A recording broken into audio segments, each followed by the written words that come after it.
All right. I believe we are live. Woo! Yeah. Yes, we Do are. it. Let's Okay. do it. So I'm Mojave Man. I'm joined with my co-host, Mysterious Stranger. Hello. And we also have a special guest today. He's going to be joining us a little bit later into the stream. But we have Vault Dweller, aka That Dude in a Blue Jumpsuit, on Instagram. You may know him from his radio broadcasts, the stuff that he posts. I know this year for Fallout Day, he did a full segment of basically just like 40s, 50s, 60s, maybe a little bit of early 70s, um, kind of jazz and rock and roll on his local radio station for his college. So if you tuned into that, that's who we'll be having on a little later to share his thoughts as well. But I don't think he'll be able to stay the whole stream with us. So without further ado, do you want to talk about what you do, Mysterious Stranger? Because I'm just mostly do like random cosplay stuff. I know you do a little bit more than that. Certainly. So, I started off with lore videos, started doing some memes. My lore videos sort of fell off, but I'm just all around in the community. I love getting involved. I'm a very positive people like person. So, that's who I describe myself as. I'm an all around creator. I do everything and anything. All right. So follow and your tag is pretty much exactly the same on Instagram, right? Just the mysterious. If somebody looked up the Mysterious Stranger, they should be able to find you pretty easily. Yeah. Okay. So find them on, and you said you're on TikTok, Instagram, YouTube. Am I missing any? And Facebook as of Facebook. recent. So that's pretty much anything, everything except for what is it, like a Blue Sky and Threads, the like kind of two pipsqueak ones. Yeah, I don't really use them. All right, so let's start with before we get into our thoughts about the episode, because I want to see if we can stretch this out enough until um, Vault Dweller is able to get here and share his thoughts too. Let's just start with a basic summary of the episode. We opened the episode with kind of a pseudo flashback, not a pre-war flashback, but it flashed back to Shady Sands while it was still around. And the first thing we see is kind of an overhead shot. We get to see what Shady Sands actually looked like in the kind of like live action imagining. So without any of the limitations that a game would give you, now we can see Shady Sands in its full glory. Like what Bethesda and Amazon imagined Shady Sands would look like. And it's a massive, sprawling city with enormous infrastructure. One of the things that I saw, they were pumping groundwater, so they have they're doing sharecropping. They have a lot of different things going on. Yeah, and they also have like public transport set up. I saw some trams. I saw like obviously the horse and well, not horse cart, Brahmin and carts. It's a very civilized, very populated. It looked almost pre-war when I watched it. Obviously, I knew it wasn't, but it looks like a normal place to live.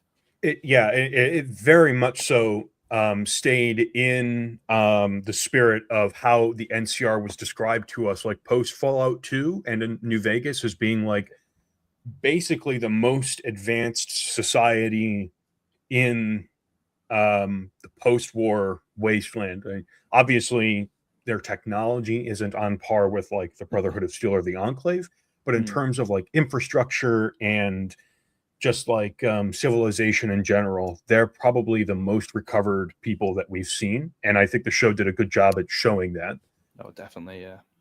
And then, of course, we all know from season 1, Shady Sands gets blown the fuck up, and the way we see that happen for a long time, I was always like, because they don't really talk about how Hank does it. No. He just it just says he blew it up. And so in my mind's eye, I always imagine him just sitting there with like a mini nuke, and I was like, that's a weird thing. But in the show, we see it looks like Hank actually had a access to one of those mind control devices we see from episode 1, and he uses it on like an NCR citizen, civilian. I mean, it could be anybody, but they're dressed. They have like one of the soldier hats, and they're saying the classic line everybody knows: "Patrolling the Mojave almost makes you wish for a nuclear winter," over and over and over again. And they're bringing in a Brahmin cart that has basically a bomb on it. It gets to the town center, and it looks like the character that we follow for this opening scene is Maximus's father. Yes. And he's, I guess he's an engineer of sorts. So he sees the device on the back of the guy's neck. He decides to poke around the Brahmin cart, and that's how they find the bomb. And he goes to try and deactivate the bomb, and there's a failsafe built into it, and it basically locks him out, and it starts the countdown immediately. Everybody tries to scramble. Maximus survives in the fridge, the classic Indiana Jones, get in the fridge to survive the nuclear blast. It's an Easter egg in Fallout New Vegas if you have Wacky Wasteland enabled, or Wild Wasteland, I think, whatever it's called. So classic kid in the fridge to escape. And there's even a joke about it in Fallout 4.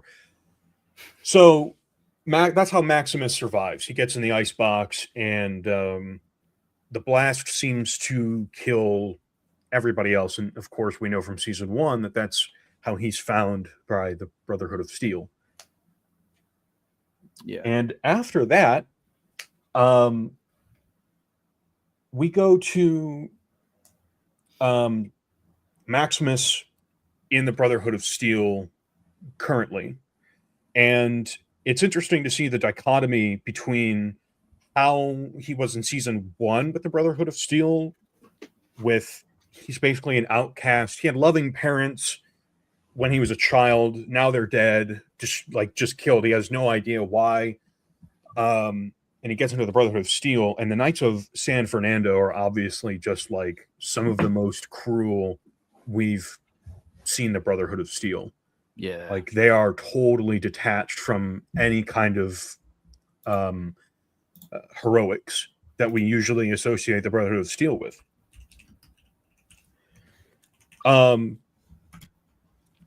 We get to see him on a mission, though, and it looks like since his time in the Brotherhood, at the end of season 1, when I think their name is Dane. Yes. Dane announces that Maximus is to be a knight for his deed of securing the cold fusion. And then that's what we see. He's walking around in power armor. They're clearing out a location to get this like key thing, and they bring it back onto the I don't know what the name of their Zeppelin was, their airship. The Caswanon. Okay. So they're on the Caswanon. Is that how you pronounce it? Caswanon? I think so. Okay. That's what I got noted down.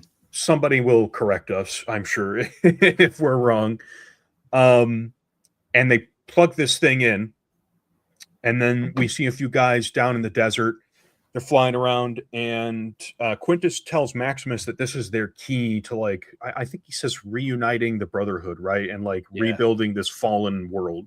They keep calling it the fallen world. They don't use the word wasteland. So it seems like they view, kind of almost like how the Enclave viewed, and Vault-Tec for that matter, they view the people who currently occupy the wasteland as being in the way of restoring what had come before. They want to restore a fallen world, not make this one better. Yeah. And we see them basically open up Area 51. There's this big cinematic thing where these like big turbines come out of the ground. They blow all this dust away, and we see the little outpost, and then the hangar that says Area 51 is revealed. And they enter.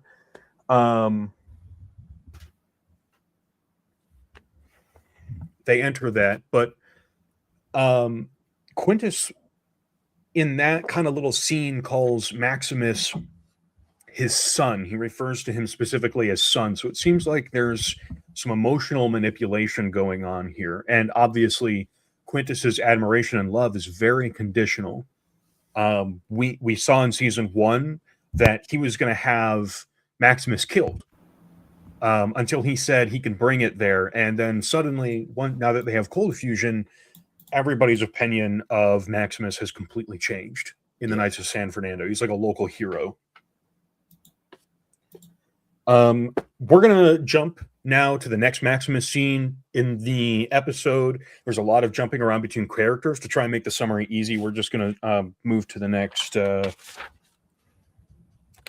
see here. The next Maximus scene. So we're still with the Brotherhood overall.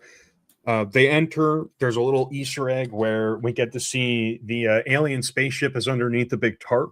In the hangar, you can just clearly see that it's the alien spaceship from like Fallout 3 in New Vegas.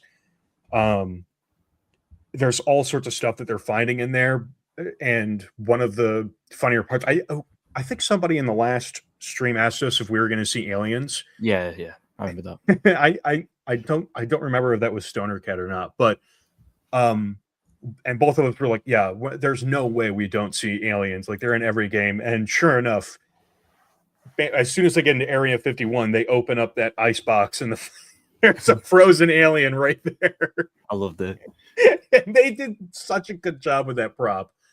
And the frozen alien just like falls out of the ice box and shatters. And everybody is like kind of sitting around this ice box, and they're like, oh my God, it's a working freezer. They're more excited that it's a freezer in the middle of the desert than they are that there's some alien. So they clear out this hangar. They're dragging all sorts of stuff out there. There's a lot of stuff that's played for comedy as they're doing it, like blowing up. Is that a Corvega that they blow up, I think? Yeah, I believe so. Yeah. A really nice car. And so then we see Maximus setting up the cold fusion. And we kind of see there's this inkling of... We know that Dane and Maximus have been friends. And we see now that Maximus has sort of become almost like, I don't want to say brainwashed, but he's changed a little bit. Yeah. And he's now, I don't want to say satisfied with his place in the Brotherhood, because he doesn't look satisfied, but he looks content. Like, he's okay if this is the rest of his life for now. And Dane seems to now be the character that is basically his conscience. Like the angel on his shoulder telling him, like, you know that this is not going to end well for anybody. Like, you and I both know the Brotherhood of Steel, or at least this part of the Brotherhood of Steel, is not necessarily filled with good guys. And somebody even asks Dane, I think it's an aspirant, asks Dane what they think they're going to do with it. And they say, Dane says, nothing good.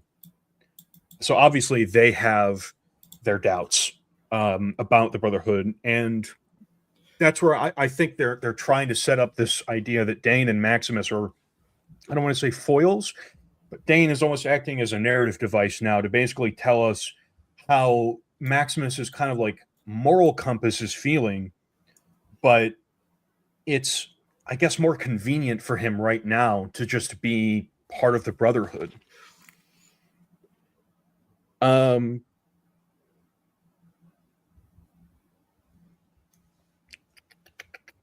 I think after that, we see Maximus is in a scene in, like, it looks like his own little bunker, or maybe not bunker, his own bunkhouse.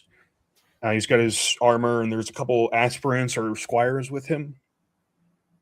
And one of them is tending to him while he's cleaning his face. And we can see that Maximus tells him, the aspirant asks him why he's doing what he's doing, and Maximus tells him that reclaiming the wasteland and rebuilding the, again, fallen world, or I think Maximus actually, he doesn't use the phrase fallen world. Maximus is still looking at it as they're going to save the wasteland, not rebuild the old world to bulldoze over it. He still has the sort of like naive goodness that he had from season 1, where he still thinks that this mission is about saving the wasteland, not about replacing it with what came before. Everybody else has old world blues except for Maximus, even though he's still kind of caught up in the Brotherhood zeitgeist now. and he tells him about all these different virtues. I wrote what he said down. Let me find it here in my notes real fast. Let's see here.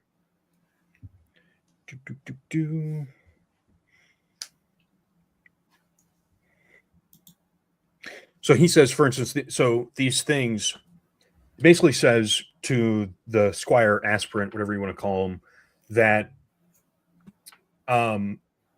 in order to make this massive task that they're undertaking feasible, they have to start small. And so they have to start with self-improvement.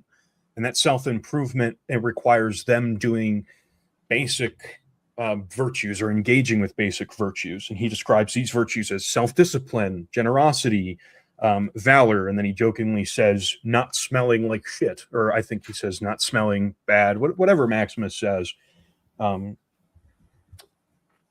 And it's interesting because up to this point, we've never seen any other member of the Brotherhood of Steel act with valor.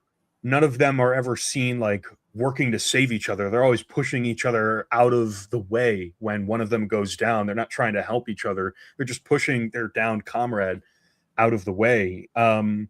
They don't have any self-discipline. We see lots of scenes where the knights are kind of fucking around when they shouldn't be. They're totally undisciplined.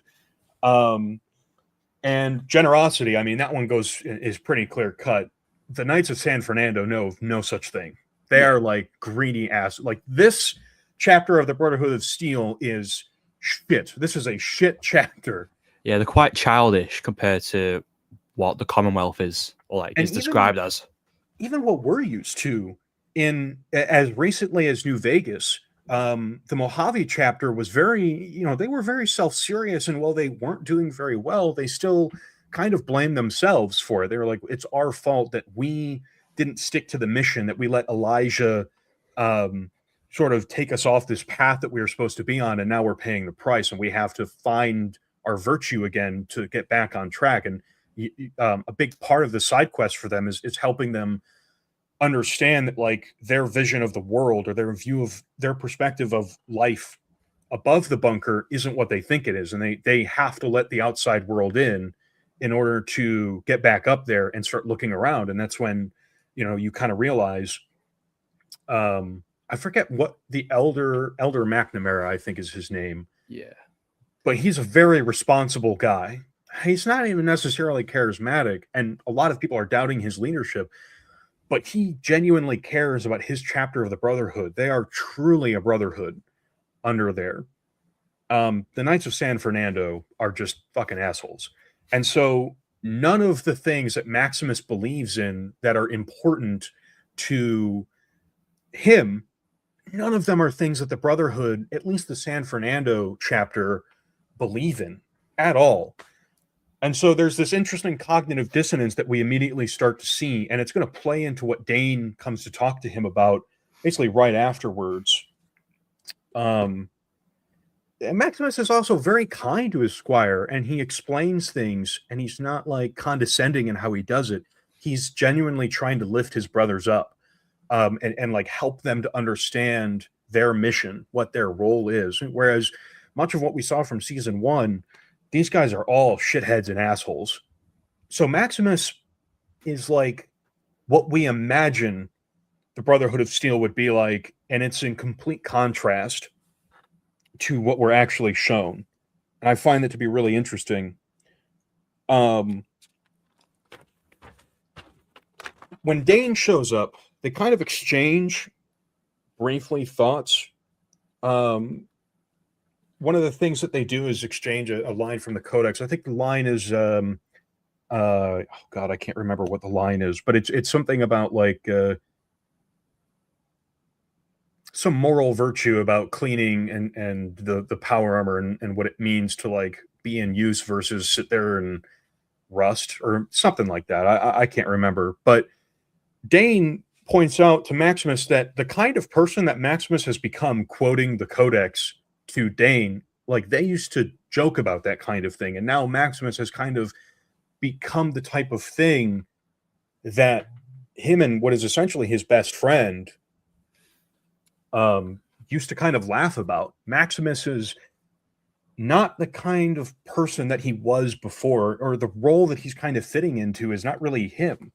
I don't want to say that he's necessarily changed, because it's not like he's lost his virtue or his desire to do good. He hasn't, but he can't do it from within the Brotherhood. None of the other knights are like him. The Elder's not like him. Even Dane knows, like, you're going to get eaten alive if you keep this up. And you and I both know this shit ain't going to work. But Maximus basically tells Dane that the reason that he's with the Brotherhood is because he feels like it's the only way for him to achieve his moral obligation to do good is to do it through the Brotherhood.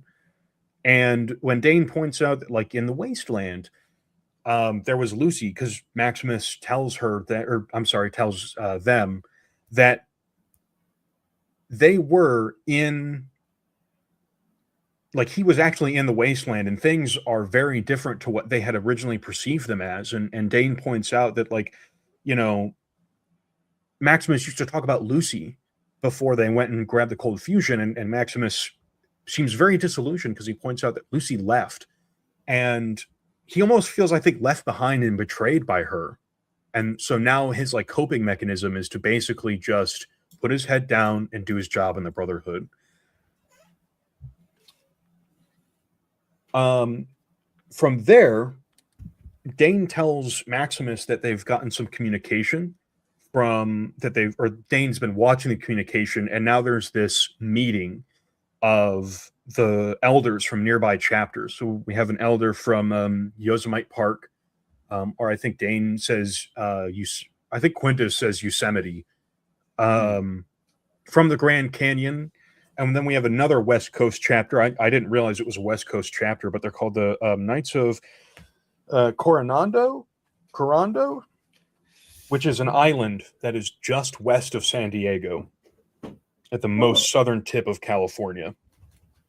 So we do have another West Coast chapter, and they are total fucking douchebags. Yeah.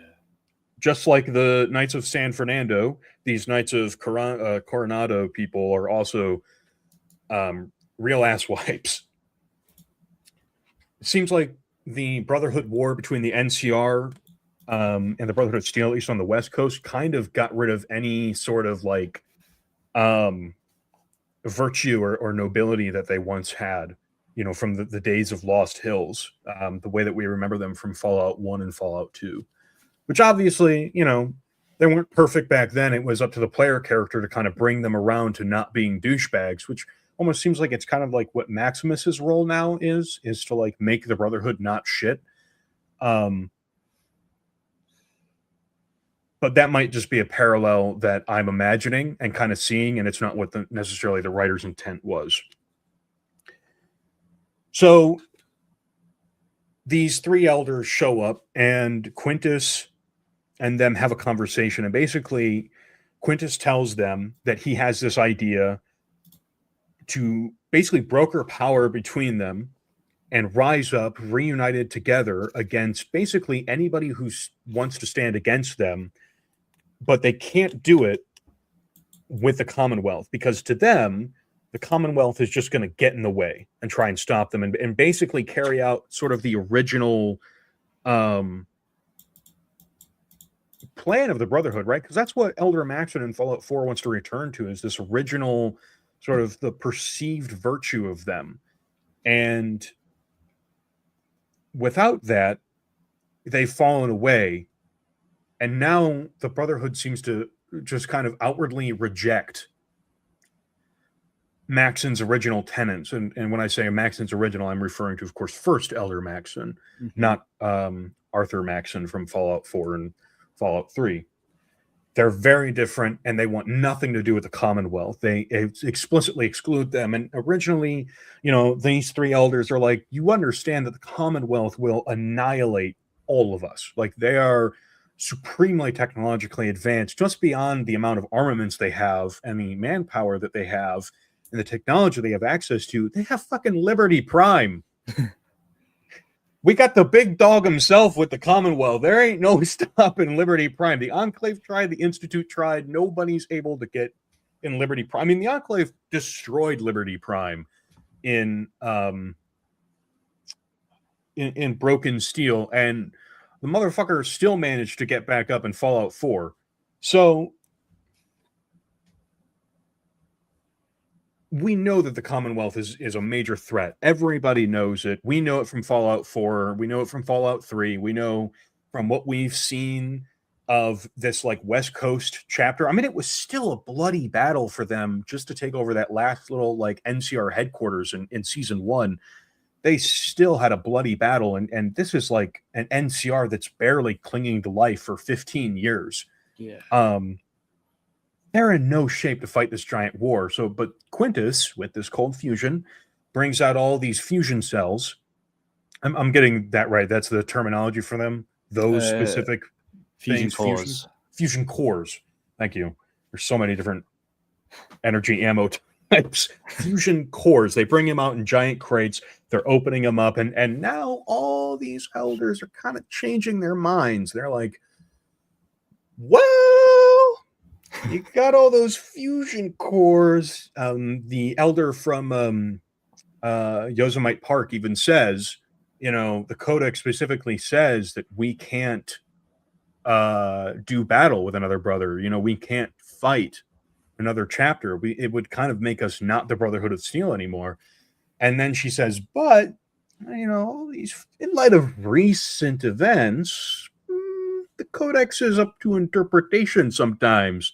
Basically saying, yeah, we're going to join you. And the other two elders basically agree. So we've sort of formed this alliance, and we break away to another scene, but we do eventually come back to it. It looks like they're celebrating by having these like fights between different sects of the Brotherhood, different chapters. It looks like different knights are sort of fighting, almost like this like gladiator thing that they got going on. Gladiator is kind of a loose term because it's just kind of like a mosh pit. They're fighting each other, and Maximus is approached by one of the knights from Coronado, the San Diego guys that are total douchebags, and he tells him, basically the essence of it is you killed he calls her a Moldover, and Maximus corrects him, and when he says, I could probably fold you like a fucking chair, and Maximus goes, yeah, probably. And he tries to walk away and de-escalate. He's just totally disillusioned about all this other, like, Maximus doesn't really participate in any of the like Brotherhood rituals, even though he's like so focused on the Brotherhood's mission. There's, it's another instance of that cognitive dissonance. But he looks to Quintus, and Quintus kind of gives him this nod, like, you have to fight. Like, I'm telling you now, you have to accept this challenge. Like, you're the hero of our chapter. You can't say no. You're going to make us look weak and pathetic. So you have to fight him. And he gets in the ring, and the guy immediately starts beating the shit out of him. And he only barely escapes with his life after, just like through sheer desperation and terror and like force of will. He gets the upper hand on the guy, pushes him to the ground, and buries the sort of little dagger that he pulled out of his boot. He plunges it into his heart, and he kills the guy, and Quintus gives him a nod of approval. And right after he does that, a vertibird suddenly swoops in to the hangar, and out comes, I forget the actor's name, but the character in universe is, I think, Xander Harkness, Paladin Xander Harkness, which is the first time I think we've seen a proper Paladin show up. Yeah, I believe so. And basically Paladin Harkness tells him, like, Paladin Harkness comes in and he's like, I understand we're discussing a civil war and we weren't invited. And it looks like we have Vault Dweller right here. Hello. Hello. We I are. am now on my little break here. I figured, hey, I couldn't relish an opportunity like this. It's funny you were just talking about. I didn't even know that was his name, Paladin Harkness, but like that's kind of how I felt when I got the text. It's like, hey, does anybody want to talk about season 2, episode 2? And I'm like, you guys are having a discussion about season 2, episode 2 without me. That's kind of how I felt. So I figured I had to come in. It's nice to be on. Thank you for having me. Of course. I'm gonna. How long do you have on your break? I have like probably like 30 minutes. So like I'm down to like I give a little like I know you guys were you just getting done on your recap. Yeah. Yeah, we're No finishing doubt. up the Brotherhood part, but the Brotherhood's the big part. Well, we can probably shoot through the rest and we can give our thoughts as we go, so you have the Of course, opportunity. yeah, to talk. no. So yeah, Xander Harkness basically shows up, Paladin Harkness, and which is a nice callback, of course, to Fallout 3, because there is a Paladin Harkness in Fallout 3, correct? Oh, Yeah. whoa. Okay. I'm The glad that they're synth making guy. connections to the third game like that. Yeah. So yeah, there is. Yeah, oh yeah, Harkness. Yeah, you're right. Who was he? He was he the synth or the doctor? He was the from- synth in Yeah. Replicating Man, I believe. So I think it's almost like, Whoa. I don't know if it's intended to be like he's his like a descendant of his, because he's obviously a Gen 3 synth, which is like basically indistinguishable from a human unless you find the Yeah. synth component. But I don't know if that was supposed to just an remind me. Easter egg to Fallout 3, or if it was a if it's sort of like intended. I don't think they'll ever expand on it. It's possible, but Do you I don't think like so. we'll get like synths in the show or a mention of synths? Especially now that like somebody from the Commonwealth is there. I think there'll be mention. Yeah. I don't think So- there'll be a lot of mentioning yet, though.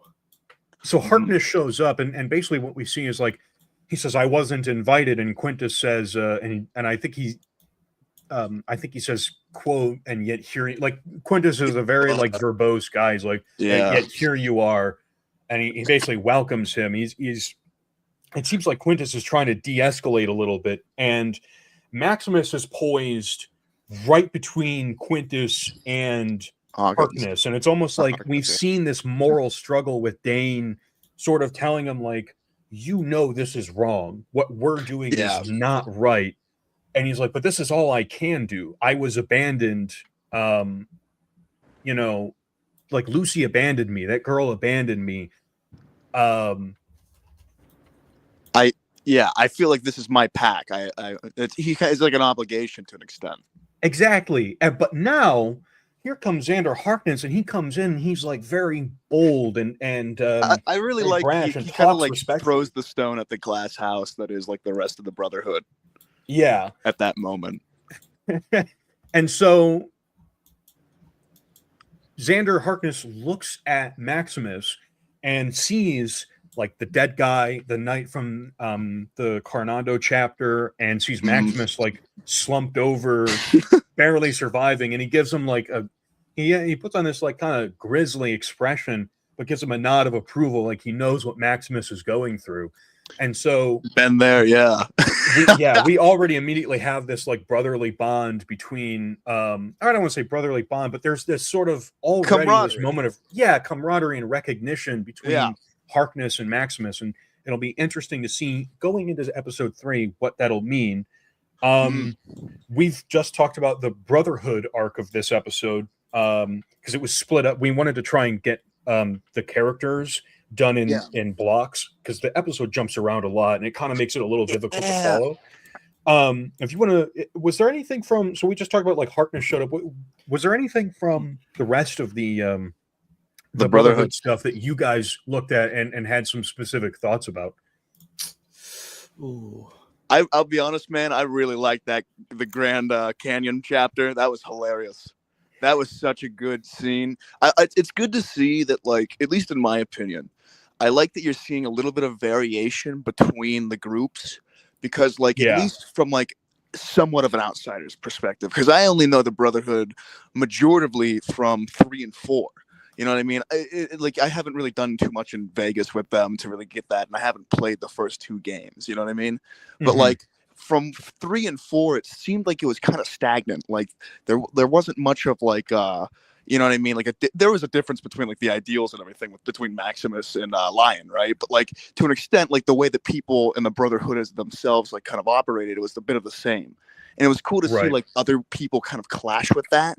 Like it was, I really like, as funny as it was, I thought it was really necessary to see that like disconnect between those groups, but still the same like different ways that they can like the different ways that they can get together still. Like the Grand Canyon group I really liked because it was a far cry from like, oh, that's an abomination. That's an abomination. It seemed like they were a lot more of like dare I say liberal group. And so like they were very like cool. they were very nice kind of go happy. Yeah. The Grand Canyon guy too, he was like at one point when they talked about how Quintus says that the Commonwealth will just come and take everything, the Grand Canyon guy gets real mad and he's like, that's taxation without representation and it's un-American. I won't stand for it. So immediately, there's a lot of different personalities, and the Yosemite Park what seemed to be like probably the most level-headed of the four groups present, where they were like, you guys are having some bad ideas right now.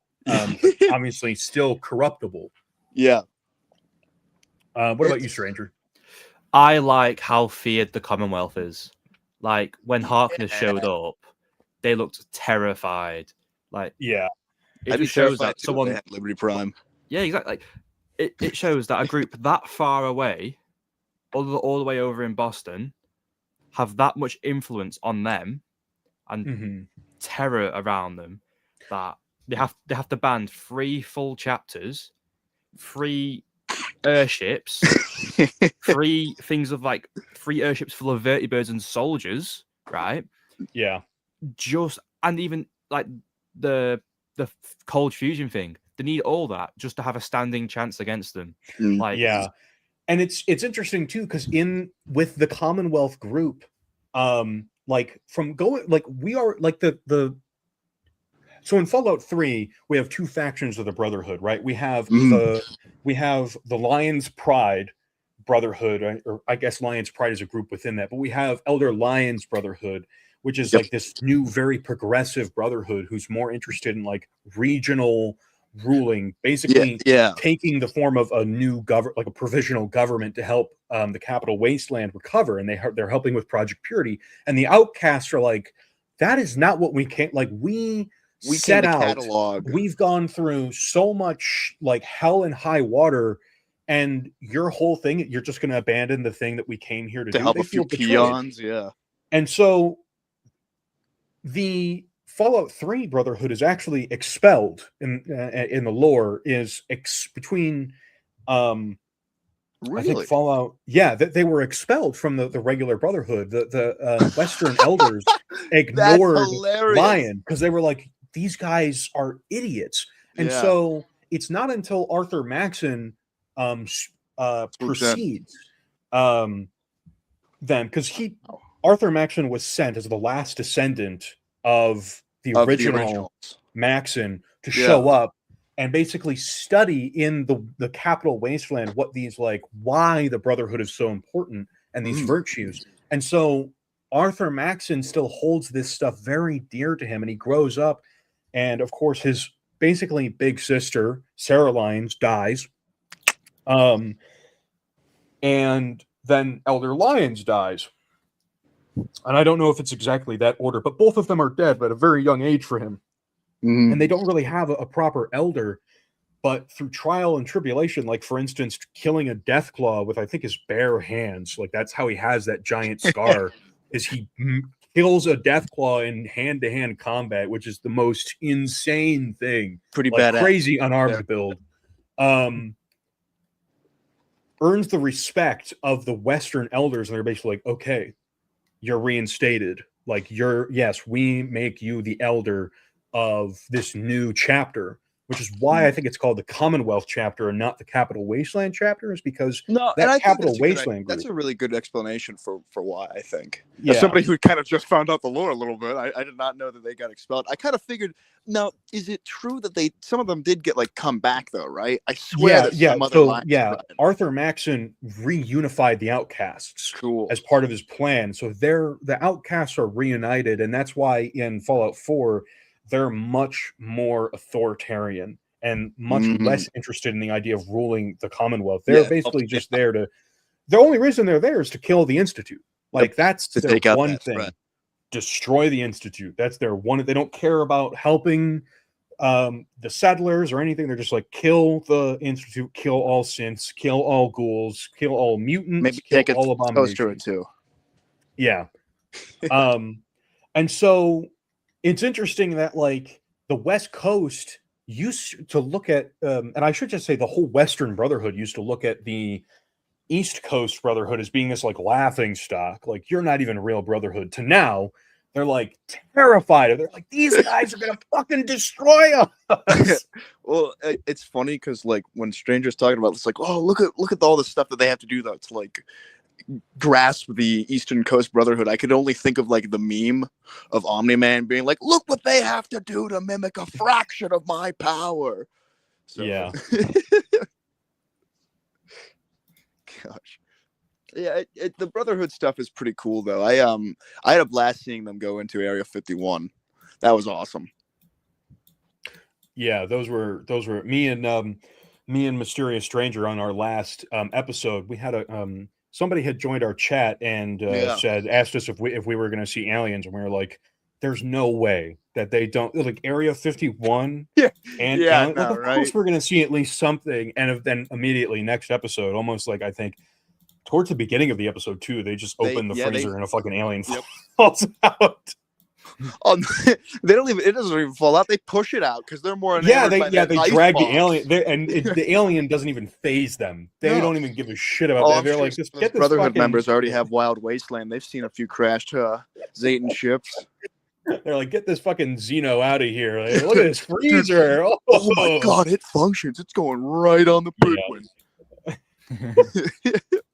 Yeah, it's really interesting to see the different like tribes and being represented. I wonder though, are any of these ones from the like Brotherhood of Steel game? Like I didn't know. I've never played any of those other ones, so I didn't know if like any of those ones were more references to those things. I don't think Brotherhood of Steel.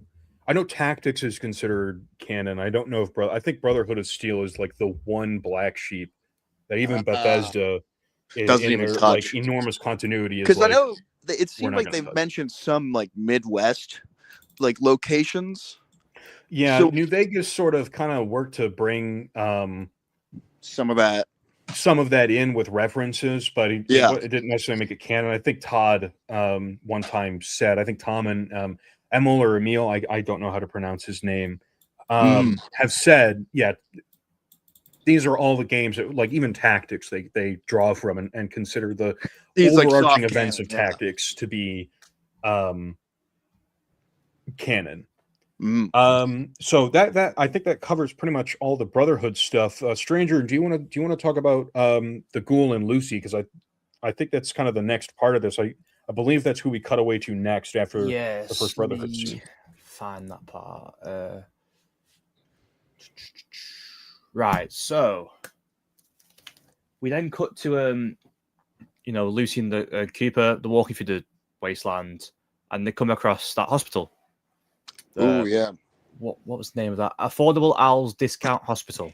Which, a perfect Fallout name for the hospital. And with a name like that, can you not trust Al? And then they hear someone screaming, and there's like a little bit of bickering between them, saying between the Ghoul and Lucy, and they're like, "It's the right." Lucy says something about like the right thing. Yeah, there'd be a lot less screaming if you did the right thing. But I sort of agreed with the Ghoul in this scenario.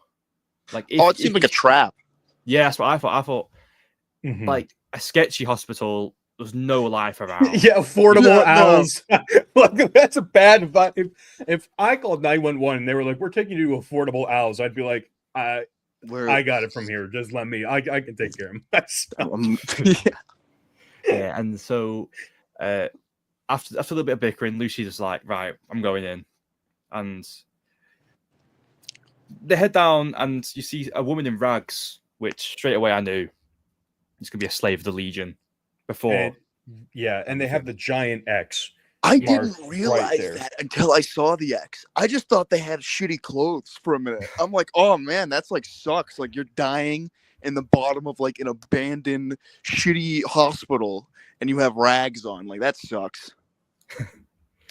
And like this bit, I still thought it was a trap because Right? I thought the guy was gonna spring up. yeah, but then the ghoul walks over, pretends to help the man up, slits his throat, the usual, and Eats his then ass. I mean, they eats his ass jerky. and then the part of the jerky that he eats, he starts spinning it up. He starts feeling ill, which I was confused about. I was like, okay, bit This weird. is different, yeah. Yeah. Because last time he ate ass Little jerky off of recoil. fucking like basically almost a feral ghoul, and he was totally fine with that. Yeah, that's like rotting ass jerky too. Like this guy's prime, like about to die. Blood's still flowing. This like, is you know, this is I don't know if you know prime too much fresh about ass jerky, but like there's a science to it, boys. All right. As a good old Midwestern boy, I know a thing or two about good jerky, and let me tell you, ass jerky off of a dead creature is probably not nearly as good as ass jerky off of a fresh human. Yep. Yeah. Just So cut around that red scorpion poison. You're good. and then obviously he finds out that the man's been like stung. Mm-hmm. But I don't think they realized what it was, obviously, because No, because it looks really weird. It didn't look could've like been anything. It looked like somebody shanked you with like a knife, and you're spilling out green blood. It just turned everything bile. Yeah, it was like a bunch of pus and like pustules of like just green. It was I probably should have paused it to try and see it, but like I don't know if that was a practical effect or what, but they did a nice job making it look fucking gross. Oh yeah. Yeah. So, I mean, really, regardless of Cooper's intentions, he probably did that guy a huge favor. Oh, he put him out of his misery. Yeah, like it was kind of like a mercy kill, especially since Cooper recognized them and was like, "These are Legion slaves." Yeah, this is Cut her why I'm putting loose. him out of this misery. Yeah, Legitimately. the too far west. Anyway, so it that says that the Legion aren't even around here. That Lucy's gonna have to go out her way to get her back. But let's continue. So the ghoul says it's a waste of resources, which it would be. They have one stim pack left, and there's two of them. One of them has to go either way. And then we see like the baby rad roaches jump out the vents, jump out every crevice of the place. And that was a bit horrifying. It reminded me of The I think they were supposed to be bark scorpions. They're coming out of the vents. They're coming. The scene. They're coming from the walls. The goddamn walls. It ended up being like a very. When I watched, I was like, this is very Jurassic Park-esque. Yeah, definitely. Oh yeah, I was waiting for one of them to say "clever bark scorpion." Clever scorpion. Yeah, Cooper's gonna go clever scorpion. That's a clever scorpion there. I can't do that. I gotta work on my Cooper Howard impression. And then obviously the massive rad scorpion burst through the door. That CGI was amazing. I think that's a great precursor for the it wasn't even a giant scorpion. But was it was a giant scorpion. It wasn't CG. It looked practical to me. It was a practical effect, and I think the producers. I think Aaron Martin might have been on set, or it could have been Walton Goggin. Walton Goggin. I'm sorry, I messed up his name. Too much radiation. Sorry, man. He talked about like the practical. One of them talked about how the practical effect was so good. Like when they made it scurry across the floor testing it, they're like, "Oh, that thing's fucking weird. Oh, I don't like." That's great to hear. I'm glad that they're doing more practical stuff. As somebody, because I guess I graduated a little bit ago, so I can't say I go to a school for it, but I went to school for communications media production, and as somebody who loves practical stuff, I'm so glad that people are making a push towards that again. Because I'm sick and tired of seeing like stupid CG stuff with that. Because half the time it's not even good looking. You know what I mean? Like And so it's good to see, especially Fallout. A thing that's basically an homage to the old way and the old style of things. They're bringing back that practical greatness, in my opinion. Yeah, definitely. And I know too, the Deathclaw we see in the trailer, just from like I know there was those leaked production shots, where we can see that like even the Deathclaw and the power armor too, like all the power armor is all practical. So great. So It's- sick. it makes the world feel that much more alive. It's especially cool because when Cooper's fighting that Raz Scorpion, it's like it's not him fighting like a little dummy that's a placeholder for an actual It's- yeah, like a it's just like a CG green effect. It's like tennis that's a ball. fucking Rad Scorpion. That's a Yeah. giant Rad Scorpion on him, and he's I shooting think that helps his the giant actors. gun into it. Yeah. I feel like it helps the actors give more of like a performance. Like, have you ever seen those Yeah. videos of Gandalf and Oh, the it's green so screen, sad. and he's just like starts crying? Like, I feel, yeah, exactly. It's sad, and so see that like excitement and fear in Howard It's a or Cooper very Howard's eyes. authentic. Yeah, it's a really authentic performance because of that. Yeah, Definitely. So then, obviously, the woman gets stabbed again. And oh then- yeah, that was. I think doesn't that actually made me Cooper, laugh. doesn't That was Cooper pretty drag clean her from on Cooper. top of him as like a Yeah, body he does. shield, and then Yeah, Lucy's like, "What are you doing?" And she pulls the lady off of him, and then Cooper gets stung. Yeah. I feel like I wouldn't have done that at that point. Like, she's dead. That's 2 scorpion stings. You know, like I don't even know if a stim pack would really From do a it for her. giant Rad Scorpion, Right. too. Yeah, it was like Those through things, the back, fuck. Yep. And then obviously Lucy has to make the decision. I like this because it reminded me of like I was in the game for a minute. Yeah. Like the decision between saving the ghoul or saving the random. slave. Yeah. And she obviously picks the woman because of the golden rule, which Mhm. I'm gonna be honest. I don't think it was that. I think she was just pissed at the ghoul. I think if they wouldn't have had that little stupid squabble outside of the whole thing, she would have totally stim packed him because the other person's a lost cause. I do. Yeah. I kind of wonder about Lucy. Yeah, Lucy when she when Cooper Cooper says something about the golden rule, and she says the golden rule is for people. You fucking creature. No, exactly. You make me She's sick. pissed. Like I feel like at the very least too, she was a little unsure of herself. Maybe like instead of it being like a 60-40, more like a 80-20 that he would still recover. But I still feel like it's like, fuck, man. Like he is literally. She also, I think, says to him when she's leaving, "You'll be like she knows at this point He'll he's be the fine. fucking ghoul. Yeah. Like he just needs a little radiation and he'll feel totally fine afterwards."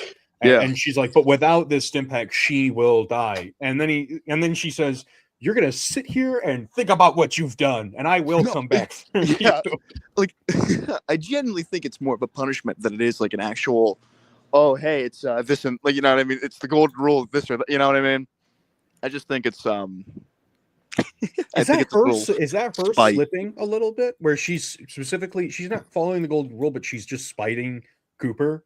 I think Is I that think you're her gonna see it a slipping lot from more. her like here- kind of naive right vault there. way? Which I want to say, and I don't want to cut you off too much. Oh no, you're fine. I'm stranger. sorry for I know like we're kind of talking over you a lot, so I apologize. But my opinion on this episode between my first viewing and my most recent viewing of it this morning, my opinion of this episode has kind of shifted so much between the two, just because of I feel like I paid attention a lot more, and there's so much more that kind of jumped out to me. But I'll let you keep going because I don't want to hog up all the time here.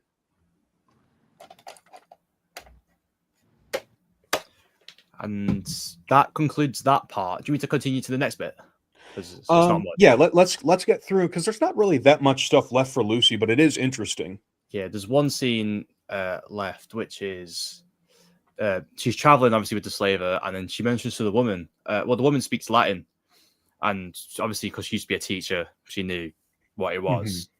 And she doesn't know about the Legion. Obviously, she's very naive. Cooper obviously does. And Cooper's also very vague to her about, like, he doesn't tell her these guys are Legion slaves. Yeah. Killing them is the best, like, that's the nicest thing we can do for them is to I feel kill like them. if I were Cooper, He doesn't tell her anything. I think that's kind of on his part, but I honestly, if I were him, I'd still do this. I'd do the same thing. I wouldn't say anything. Because I mean, like, if I think Cooper at this point is like this person goes on every pointless side quest possible because because of that golden rule, right? Really is. And so like so if I tell somebody who's like this, hey, these people are slaves, she's gonna be like, fuck my father, we're gonna go free these slaves. And it's like, I'm not taking down the entire goddamn legion because of that stupid fucking rule. I'm here to find my family. You're that key. We're going to Vegas. And then it would have been like a whole filler episode of them like destroying the Legion camp. Hell, that's actually a little bit of my prediction, but I'm getting ahead of myself.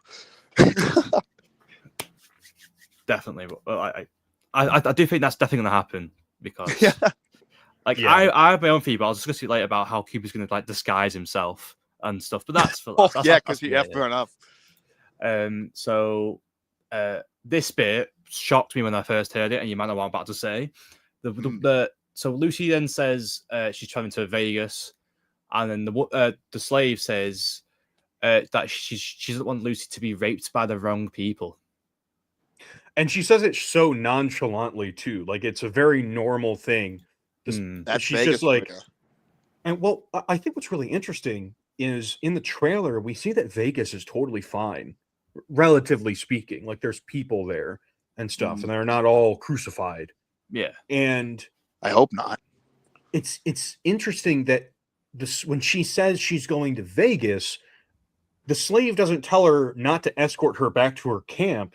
She tells her, don't go to Vegas, which to me implies that the Legion has kind of understood that, number one, they lost the Battle of Hoover Dam twice. And now Caesar is dead, or Caesar, depending on depending on, I guess, what faction your sympathies lie with. Caesar is dead, and if the Legion lost the dam, that means Legate Lanius is probably dead, or he went running with his tail between his legs. That's something else I disagree on, though, because in my head, in my canon, I think Caesar's going to come back as the same little Roomba vacuum device that Bud Ass-Kiss is in. And he's gonna he's gonna be like Fumentari down as like the little like robot arm goes up and down. Like this is the only way the Legion could survive. Wow. Yeah. So I do wonder if maybe the Legion is like thinking like. My thought on it was the Legion without Caesar, because everybody says the Legion without Caesars is basically just a whole bunch of tribes that hate each other. Yeah. Caesar's the only thing holding them all together. Even though like Caesar keeps saying he stomped out all their culture, we can see like in Volpes and all these different characters, like remnants of that culture still remains. Yep. It's not perfect. And I think Joshua Graham and Ulysses both tell us that like they will just break back down into squabbling tribes without basically like the guy that they view as their god. Like Caesar is like, he's almost like an Egyptian pharaoh viewed as like the I hope we like see a temple of his god manifest, And so my thought is maybe the Legion realizes they can't take Hoover Dam. They've tried twice, they've failed. It's too well fortified. So they've left Fortification Hill and the Legates camp, and they've retreated a bit eastward. It's possible they broke down into their tribes, and maybe one of those factions thinks that it can prove itself as the real Legion, the true heir to the Legion Empire, if they go and take Vegas, right? And they would have to go so many miles out of the way to find a way, because like the whole reason that Caesar wants the Hoover Dam is because it bridges the East and the West. And it's like it's sort of like the main plot point of New Vegas is like everybody wants to have the spot. Dam. Yeah. It's like the spot to have. And like NCR is more focused on taking, like, Vegas is a secondary objective to the Hoover Dam. It's just it's literally the what's the word I'm looking for? It's the reward that they're getting from that. Is that whole city and economy, but that's not the entire reason they're doing it. Right. They need to hold Hoover Dam both as a defensive strategy and as a bargaining chip on Mr. House. All the other factions. Yeah. They and obviously also because to provide power to the NCR, which was at the point of Vegas rapidly growing. Yeah. So maybe this Legion has gone way, way out of the way to find a way across the Colorado River, the Grand Canyon, right? Cross it, find their way to Vegas, and that might be why they're so close to the area, even though technically they shouldn't be able to cross. And I'm not going to get into the weeds into that because I feel like if we start talking about we got the a few more topography, episodes to see if you're right. yeah, if we start talking about the topography right now, you're going to have to go before we even finish a sentence. Yeah. They I was gonna say I am gonna be getting out pretty soon. There is one thing I'd like to talk about Sure. as the guest, if you wouldn't mind. Yeah, of course. And that's since I'm the some of you may know me as the radio DJ here, the DJ of the Waste. A lot of people have called me the Doom Jockey, which is fun. But like I really like something I've liked from this series, and especially season 2 is the music. I've been really, really, really happy with some of the stuff that they've been putting on. My favorite so far in episode 2, since we're talking about that specifically, I really like hearing Lazy Day Blues. Whenever you saw the opening shot with Lucy and the ghoul walking down the road, and you heard that nice familiar opening with the guitar, I thought that was perfect. I think that the crew is doing amazing with how the music is being used. What was it? I think what was the Johnny Matthias song? Not Personality. It was whatever song, I forget. Damn, I should have written that down. I'm terrible with song names. I'm not the guy to ask. I'm usually not as the radio DJ. Jeez, I mean, God, there's probably some kind of radiation link somewhere. I'm getting my mind melted. But like the song that they were doing whenever the Vault 31 members were doing the teamwork, right? Oh yeah, and climbing up the ladder and everything for Reclamation Day, that was great. I actually kind of wish we got more Cash. Whenever we saw the Brotherhood, I thought Cash was a pretty cool choice, introducing them before. And I wish that they used another country song or something for the Brotherhood to kind of show more of that like grittiness to the group. Like seriously, I'm surprised whenever we cut back to when the people were doing power armor fights, there wasn't something like that in the thing. But I get it's more of a that it kind of takes away from the scene if you overdo it like that. So hey, I'm fine with it not, but so far, I've been really happy with that. I don't know if you guys have any opinions on the music, but I definitely do. I thought that was great. I do. I don't want to cut Stranger off too much because I'm a big yapper. But before you have to go, go ahead and because I don't know how much time you have left. If you want to plug your stuff and let people know where to find you, I think now is the time because I don't know how much time you have left. I was gonna say I'm probably gonna dip out in like 5 or something. I'm at least gonna let Stranger get his point across. I'd love to hear more about that. But yeah, no. I am Vault Dweller 2277. You can find my broadcast if you want to listen to that while playing the game or doing your own thing. I don't really care. Whatever tickles your fancy. You can find me on YouTube. Vault Dweller 2277. If you want to stay up to date on my broadcasts or just see my life out in the quote unquote waste, you can check out my Instagram. Also the same name, Vault_Dweller 2277. I've collaborated with these fine gentlemen before. It's been pretty fun. But yeah, if you want to listen to some amazing Fallout tunes from an actual radio station, well, I guess it's recordings, but whenever you want to hear me live, I'll be on air. You can definitely check me out. DM me the link and I'll put it in the description so people who are watching. I don't know if I can do it right now while we're live. Oh no, I get you. Afterward, either way, that's still sick. Yeah, I'll at least put the link in the comments or in the description so people can find it, and that way, if anybody's interested, they can go listen. Because I know you're not always DJing on that station. What is your well, especially now since I graduated, because that was my campus's station. But I've been talking to the people there. I can still come by and do it. I'm thinking about my schedule, doing it once a month, doing at least one radio broadcast then. And something else, if you guys want to check out on, is I'm the radio DJ for the New Vegas Day. So I do broadcasts then. I do special broadcasts. Sadly, I didn't get to record that this year. It's kind of like my first time doing any of that, but definitely stay tuned for next May because I'm going to be trying to get my radio waves out there for the new event that's happening in Sutton, West Virginia. So we'll see how that goes.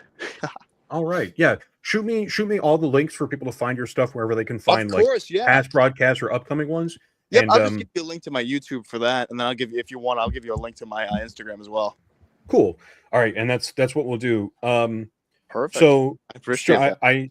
I didn't mean to cut you off earlier, Stranger. If you want to Please. finish what you were saying. Don't worry about it. So there's like one little bit left for Lucy's scene. Obviously, we see the most awful scene of the episode with the Legionnaires stood on the mountain with all the fire. Oh God, yeah, no doubt. And the torches agree. come and get. Yeah, Yeah. that was That's yeah. a real big one. I love that. That might have actually been like my yeah. favorite, just like still image from the episode was them coming, like Just looking down. just not even coming down, just watching. Yeah, that it was Yeah. freaky. And then Lucy then finds the main gate, the slave, and then she gets surrounded. And I forgot what she says. She says, before anybody does anything, I'm very nice, might be the last thing you want to announce. She failed the speech check to a on that one. slaver She army really is, did. I'm a really nice passive person. Yeah, that was that is something from her. I think this time she's like really again I get the feeling that her speech check is just kind of going off because now what is this the second time now that she's tried to like diffuse the situation with There's just her words? There's so many. Yeah, there's so many little instances, but yeah, it's like she has high charisma but really low speech. Yeah, no, exactly. I do love that they just keep leaning into those RPG mechanics of like you have to give a stim pack to your fallen companion or give it to this like quest objective lady, and it's like, well, I have to make a decision, and then like naturally it flows from there. But they just keep doing it over and over and over. I And, think like, they're doing it Norm perfectly has like still. small frame as just a trait, and it like they've leaned so heavily into not just like trying to adapt the story of Fallout, not just adapt the vibe of Fallout, but like yeah, it's almost like you're watching these people play again. just like be Fallout in it's they've done such an awesome job. And so a lot of the things that I'm like I've been disappointed by decisions that they've made, but I can forgive them for all of it because they do such an amazing job adapting. It's like this is the best adaptation I could have possibly asked for. Agreed. I agree so much so. There's a lot of stuff with Cooper and Lucy that happens in there. Thankfully, I no know. sex scenes yet. Yeah, Stranger, I know you're very invested in the Hank stuff. We didn't get very much Hank, but if you want to talk about, I think is he the last loose end for the episode? Like he's the last one we follow. Yeah, with all like the rats and stuff, the mices. Yeah. So with that, we get to see some more cryopods. Could the Ghouls family be in there? Obviously, that's a possibility. For his sake, I really hope not. Oh, I didn't even think. Yeah, that's actually For his really sake, interesting I really, idea. really hope not. I really enjoyed that scene, how it was like a trial and error over and over again. Mm-hmm. And he saw some progress. I think it was such a payoff for him to finally upgrade to that different subject. Oh yeah, That he pulls the guy, and it's what like the guy's attitude is so funny, where he doesn't even like he comes out of the pod and he thinks that like it's all over. He's like one of Vault-Tec's best customers. He's gonna be treated so well, and he's just another lab rat. Yeah. Yep. Oh, I think Hank like chose him as well after finding out that he didn't buy a ticket for the rest of his family. He was selfish. He looked like he was an insult to the perfect society he's trying to create. Yeah. Because Hank also goes on about like, I don't want to call it eugenics, but he does go on a little rant about almost like, I don't think he says free will ever, but he does hint at like he thinks there is something deeply corrupt with the way that civilization has existed in the past, and now he's going to take it upon himself to try and remove this one little hiccup that keeps causing all these problems. Definitely. Yeah, I agree. I can see what you're saying there. I just really enjoyed the Hank scene, how it was like he saw a little bit of progress with that one mouse who got onto the terminal, the small terminal. Tiny terminal, yeah. I know. It's the first time I watched it, I wasn't even really paying that much attention to that scene. But on my second watch through of it, I was like, hold on a second. In the little if you're listening in an audio format, which you probably are, you've just got this on another thing because we're not really doing anything visually. Oh yeah, no, I'm just on. Yeah, I'm on my phone. So in the scene, if you don't remember, it's like this little plastic cage with like clear plastic walls that you can see into, and inside of there's a little dish that has cheese in it, and that's on one side, and on the other side is a desk job, like a tiny rat-sized desk job.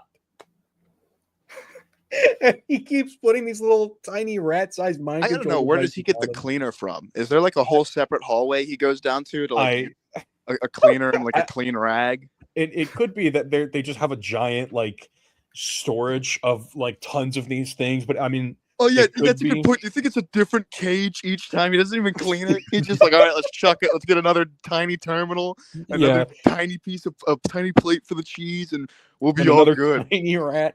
Yeah, no. And he gets so close to getting the rat to work a 9 to 5, and then its fucking head still explodes. Which I mean, fair. I willingly go to my 9. I'm at my 9 to 5 right now, and yeah, fuck, man, I want to blow my brains out right now too. I don't even need the chip. I think with that though, I am going to head out. Thank you very much for letting me come on. Of course. To just I'm pretty sure you guys talked about the opening, but I just want to say, holy shit, that opening, man, holy fuck, that really got me. That kept me. It was really good. I had like a Nuka-Cola ready to drink while I was watching it, and I forgot about it. That's how like enthralled I was after seeing the beginning of the show. Yeah, the Shady Sands intro was just like peak. I didn't.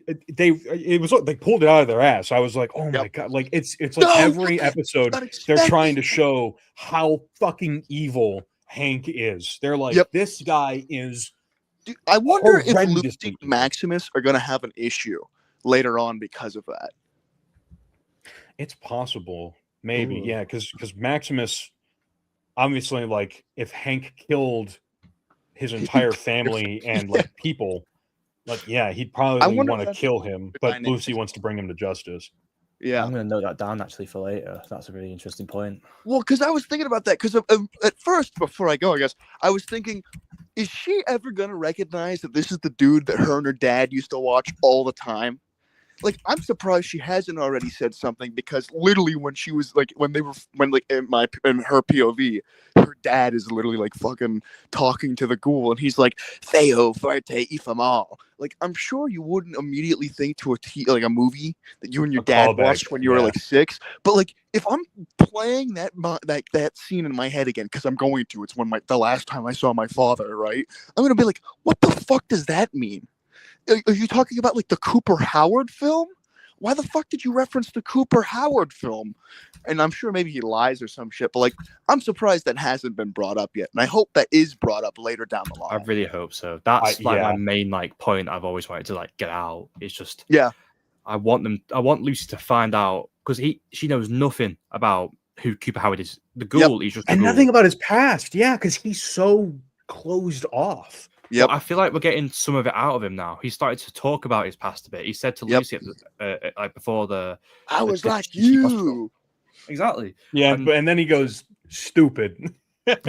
I hope we see like a time where Coop actually, because like I hope maybe, and this is just me like speculating, in my opinion, I think it would be perfect if you had an episode where she does figure out it's Coop, and then she's just like, what happened? And Coop just gives her a story of like literally him trying to be, Coop, like whatever the hell his character's name was in the movie that he was in, or the movies he's played in, and he tries to kind of take on that like cowboy like vigilante role, as like Lucy is kind of doing with her thing, not a cowboy vigilante, but still vigilante, you know what I mean? Yeah. And like just maybe seeing him fail at that.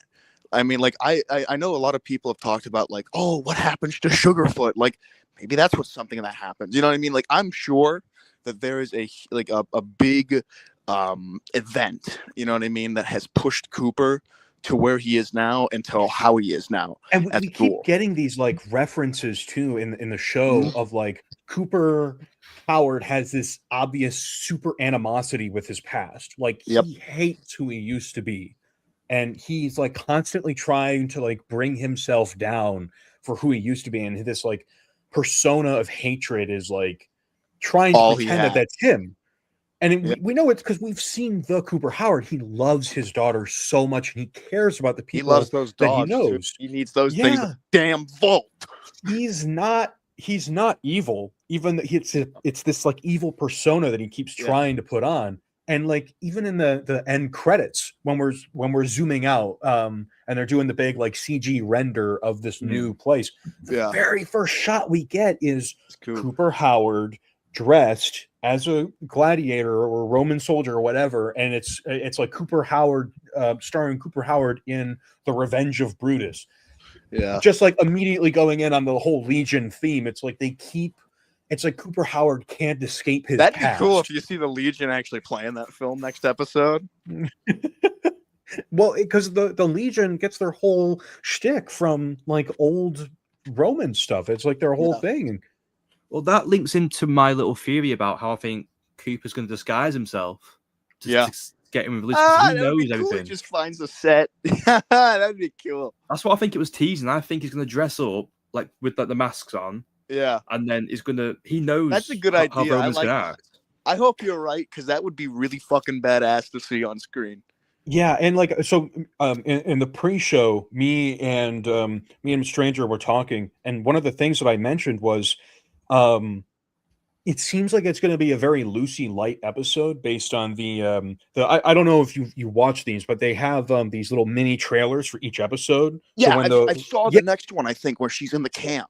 But we barely see any Lucy, but we see a ton of Cooper, both pre-war and as the Ghoul.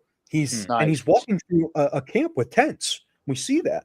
Oh yeah, yes. So I wonder if he's going to do that and break in there, and like maybe his original thought is like he abandons Lucy because he's like tired of her, but realizes like maybe he should go save her. So some of that humanity coming back to him. Yeah. But to be honest, man, I feel like we aren't going to see that till like halfway through this season or the next. Because like it seems like at least to me, that he is only viewing her as a bargaining chip for Hank to tell him where his family might be. I had this thought. And so earlier in season 1, the reason that I when I first watched this, I didn't like this episode a lot. I didn't hate it, but I didn't love it. And I viewed it a lot as filler. And one of the things I didn't like is it seemed like it kind of reversed a lot of the camaraderie too. I feel it. That the Ghoul and Lucy had right at the end. But then as I'm looking back and I'm thinking about what their dynamic was in season 1, like Lucy was his straight up prisoner. Pretty fucking much. You're completely right. Then into season 2, it's like they didn't just suddenly become best pals. Now they're traveling companions, but they don't necessarily get along. So they have to learn to get along. And this is part of that friction that's still between them. And as I'm rewatching it, and I keep thinking about it, I'm like, they're actually doing such a good job on not just like jumping the gun and being like Lucy and Cooper went from being like mortal enemies. And like she's his straight up prisoner, and he's fucking her up and just like beating the shit out of her and ruining her life, to suddenly they're best friends. Like, no, of course not. They're traveling companions, and Lucy's always like I think Vault Dweller, you said it earlier. She's always the one who wants to go and do these side quests. Yeah, and we see that even like in season 1 with Vault 4 and all these different things. And a lot of times she's losing sight of what she really like needs to go and do. She has Cooper's like a samurai Jackism. Cooper's just like, I want to just get this shit over with. Yeah. So I actually on my second watch through, I actually really enjoyed the friction that there was. The one thing it just added to that dynamic. I feel it. It was enjoyable to see. But there is the one thing that I didn't like very much was that Lucy has now been in the wasteland long enough to not be naive and stupid. Yeah. And the fact that she just takes this slave girl, And she doesn't know that she's a slave. She doesn't know what the Legion is because Cooper won't tell her anything. When there's no collar on, how can you tell? She, like Stranger said in the summary section, she tells her not to do that because she doesn't want to see her get raped by the wrong people. And then the people start watching you from that wasn't your signal. Bad vibes, yeah, no doubt. You're where you need to be. I'm going back. Like, Lucy's not a stupid character. I know Cooper calls her stupid, but she's not stupid. And I was like watching, I was like, okay, Lucy, that was stupid. What you just did was like, that was stupid. And so that's I know she has to get captured by the Legion somehow. And I know she's gonna want to have a build up, but I was like, what the fuck? That's my one thing. I was like, and maybe I'm still just like, maybe I'm just coping with like, I don't like that Lucy got caught. And I'm like, what are they going to do to her? And I'm like, damn it, Amazon. No, that's not what you were supposed to do. Damn it, Amazon. Stop keeping me on my feet. But that's I think as I'm looking back on the episode, that is my one main criticism is like, I didn't like that Lucy just seemed like a total moron. No, I get it. For that portion of the episode. Like, I figured like there has to be something in your mind that's thinking like bad touch when like exactly somebody just says, hey, I hope you don't get raped by the wrong person. And then you like, look up, they're gone, and you see a bunch of dudes in like Roman-esque like armor with in the night too, watching exactly. From the canyon, like you're in a canyon, you're surrounded. They're watching you, and she's like, you probably shouldn't do that because you're gonna get raped. Yeah, no, exactly. Turn back, bitch. Turn around. Yeah, no, exactly. It's seriously bad touch. Like, yeah, go. No. Turn around. I am gonna get going though, boys. Thank you very much. Take it easy. I cannot wait to rewatch this and hear the rest. Take it easy, guys. You have a fantastic night. You too, mate. All right. So we've talked about now. So we've gone over all the summary stuff, right? Yeah. I think we've got the whole synopsis of the episode, and I think we can start getting into kind of our personal thoughts on like what happened in the episode. Is that fair? Yeah, we can do that. That's perfect. I've done a lot of yapping, and I feel like I've cut you off a few times. So I'm going to let you go first and give your full thoughts, and I'm going to try and hold back.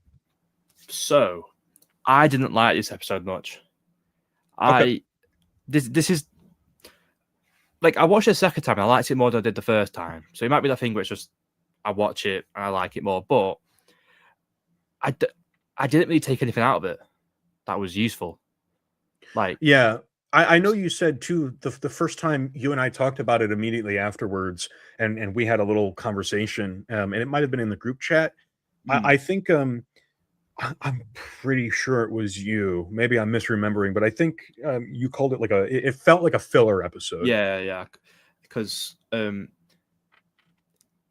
I said last week during this that the next week's episode is going to be a bunch of filler setting up Maximus, and it was.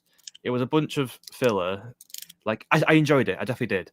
I enjoyed all the Easter eggs in Area 51, all the Zayton weapons, seeing the Zayton itself. But there was nothing that I really took out of it where I could use it for a few, like, other than the brother stuff with Lucy and all that. I don't think I can't take any of that and use it to predict something, really. Like, the ghoul's injured, Lucy's been kidnapped, that's it. Yeah, I this was definitely like a very setup-y episode where they're like, we want the Brotherhood to have a big fight. So we need to give them a reason to fight. Let's set up their reason to fight. I think the character stuff with Maximus, I do agree with you. There's a lot of filler in this episode. There's a lot of fluff. Like Hank, I think everything we saw with Hank feels like filler. And it was like Hank's stuff was literally. So if you, I'm saying this to our audience, if you watched this episode on Wednesday when it came out and you haven't watched it since, you might remember the Brotherhood stuff. So we have the Shady Sands and then Brotherhood, and those scenes actually feel like they're paced pretty well. Yeah, They're long enough and they're pretty focused, but at a certain point it starts to break down and we're like getting like 30-second scenes snipped together of different characters doing different stuff, and it starts to feel like things are just being stuck in there to pad the time to get the whole episode filled out. The like Lucy walking with there's like literally 30 when she's walking with the slave woman, she and like we can see them coming down, or I guess just being in the canyon. That scene lasts like 15 seconds and that was it. It was just like stuck in there. It was so fast. Like, and we saw that the little snippet of them on the mountain, and then boom, next scene. It's not enough time to process it. Maybe if the extended scenes, like with Hank, we didn't need those scenes at all. There was nothing in there that you couldn't have snuck in last episode. Like, it could have extended that bit, maybe to have like Lucy ask questions. It did kind of serve to make us like look at him as being like a complete psychopath, but we already knew that. Like, we already knew this guy's a fucking monster. Like, we saw how Lucy's mom looked in season 1 after the bomb went off. Like, she was Ghoulify doesn't even begin to demonstrate how horrible her fate was.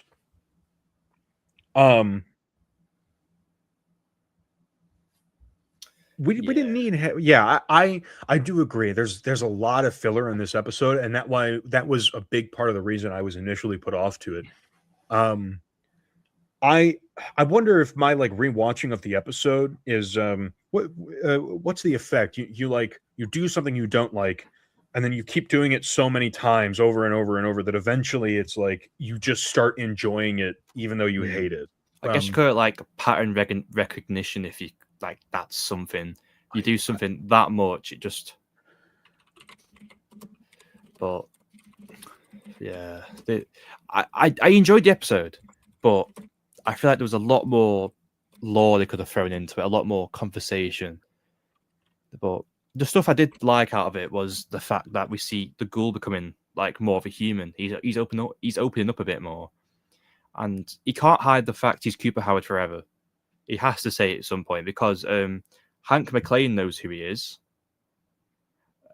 He knows the Ghoul is Cooper Howard because of he said it. He said that quote. So at some point, it's going to be revealed that even by Mr. House, when they meet Mr. House, or quote unquote Mr. House in post-war. So, and then Lucy's becoming more tough, more hardened. I said in the group chat when the episode dropped, this is going to be a big turning point for Lucy. This is going to be the point where she realizes the golden rule doesn't matter. Like, it doesn't need to be in every situation. In the vaults, yes, follow the golden rule, otherwise you'll just collapse. But in the wasteland, there is no rules unless you're in a settlement. That's it. Right. Yeah, I definitely agree. I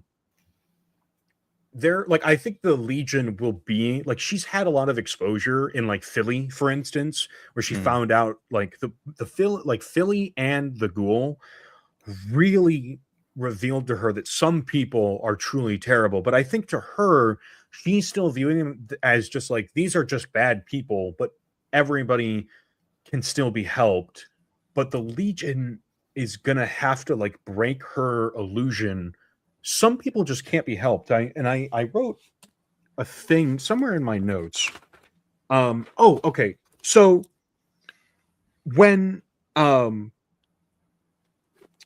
let me find it here. Okay. So when they're first meeting, and you mentioned they have a kind of kertuffle, the very first thing we see between the two of them is Lucy is taking a swig of the water canteen, and Cooper just says water, like he just demands water. And when she doesn't, I don't know if she was like kind of just like stunned by his like brazenness to just demand it without asking for it, or if she was like waiting for him to say please. And he takes it and she calls him very rude. There is this she says to, you know, Cooper, don't you want your family to like you, which is it gets more into your point about like she's eventually going to have to find out who he used to be.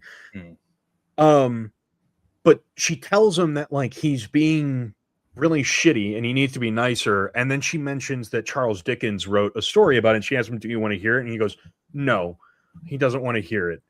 And we get a cutaway. That's, I think, when the scene cuts away and we go back to some Brotherhood stuff.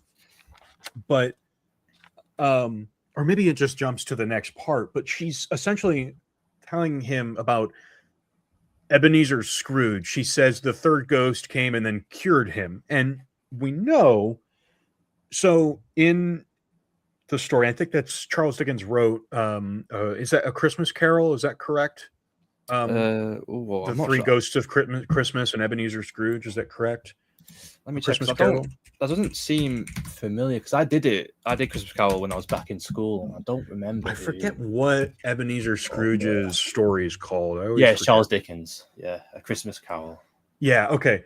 So she's basically retelling him the story of Ebenezer Scrooge being an asshole, and then being shown like the worst parts of what he's doing. And then after seeing the three ghosts of Christmas, he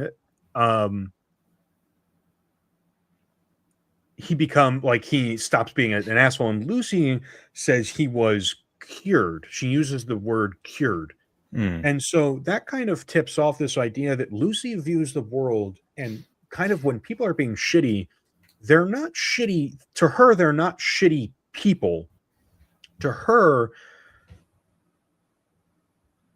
greed and avarice and like vanity and all these things, they're sicknesses that can be cured, not like they're not inherent to people. So to her, when she meets bad people, she thinks she can fix people. And so I do wonder, like, is the Legion going to be the thing when she sees an entire, essentially a government built upon the idea of like everybody is a slave? It does not matter unless you are Caesar himself, you are a slave. You might have different degrees of freedom as a slave in the Legion. Like, you know, Lanius enjoys probably a high degree of freedom, but he's still like, Lanius could never retire from the military. He will do that till the day he dies. Vulpes, same thing. Like, these guys, they're in the Legion for life, and they're either going to die of natural causes, like they're either going to, are they going to get so old that they can't fight anymore? What's Caesar going to do with them then? Or do they become, like, what do they do? But they're never going to be able to retire from the Legion's military. They're all slaves to Caesar's war machine. When she finds and encounters a civilization that is based on that, is she going to finally kind of move away from this idea that it's a sickness that can be cured? Or is she going to view it as like, no, some people are just truly evil and they have to die? I think she will eventually believe the second one. I feel like you can't be naive to survive in the wasteland, like right with Norm and stuff in the Vault 31 scenes. I like he's already adapted. He's very clever. He's adapt. He knows he's gonna have to change, and he sort of has. He killed Bud Askins, or what was left of Bud Askins. Did he? I don't mean to get off on a tangent here, but did he kill Bud? The way it looked like he like just stuck him in a bucket of water upside down, and Bud was like, I guess it doesn't matter if he killed him or not, because I think for this episode, Bud Askins being alive or dead has nothing to do with the story, and I'll let you continue. Yeah, I think Bud is incapacitated, to say the least. He's not going to be around anymore. But what was I saying? Lucy is going to have to adapt. I feel like she feels like she doesn't need to because the ghoul's with her. The ghoul is like the devil on her shoulder, saying the golden rule's the angel, shielding her. Yeah, so she won't be happy with him killing the people, but she knows it's going to have to happen. But she doesn't want the guilty conscience of her doing the action. Mm-hmm. So yeah. I definitely and I definitely can agree with what you're saying on the ghoul has kind of shielded her from, because in the Novak scene from the opening scene of the first episode, she's shooting everybody in the knees and the ass, and he's like, you can't fucking do that. But the only reason she's able to do that is because the ghoul comes out and then fucking blows everybody's heads off, is like blowing people up with grenades and point blanking guys with fucking, buckshot. So like this is the first time that she's in a situation where she doesn't have anything that they want other than basically being an able-bodied woman. And that's it. That's all the Legion cares about. Like, she doesn't have cold fusion on her, and the Legion hates technology anyways. Like, she's pretty much worthless to them other than as a slave. So she's going to have to do if she's going to escape by herself, she's going to have to do some crazy shit. Certainly. But I'd like to just go back to a point you mentioned about the Christmas Carol, Ebenezer Scrooge. Mm-hmm. I was just thinking that if her idea is correct, he has to meet 3 ghosts. House is a ghost, okay? Would that mean his family are the other 2 ghosts, or will someone else come back? Maybe his friend from the Veterans Club. Maybe because I feel like he's gonna have to experience his past again. Yeah, he's been through a lot. He's been through Anchorage. He's gonna have to open up. Otherwise, he's just gonna be stuck in, as Lucy said, he's not gonna be cured. So you know what? I think you're 100% right. He even in there's a lot of I'm not an expert on psychology or anything like that, but I do know when therapists and psychologists are discussing PTSD, one of the things that they'll always say is you have to be able to come to terms with the fact that this thing happened. You don't have to like that it happened, but you have to reckon with the fact that it did happen. Yeah. And Cooper kind of seems like he's been pretending that he's not, he keeps calling himself the Ghoul. He's the Ghoul. Everybody calls him the Ghoul. He's even referred to as the Ghoul. Cooper Howard and the Ghoul are treated as 2 separate entities, even though they're one continuous person. Yeah, definitely. And we've seen a lot of his past already. Just in the post-war, we see a bunch of his posters. In post-credit scenes, we see him as acting. I feel like they're doing this on purpose. They're doing it to show that his ghosts are catching up with him, and that he can't keep running forever. He's ran for 200 years, even though he was asleep for most of that. This is going to catch up to him. And there's 2 people in Vegas, possibly even 4, if his family are there, who knows the real Cooper Howard.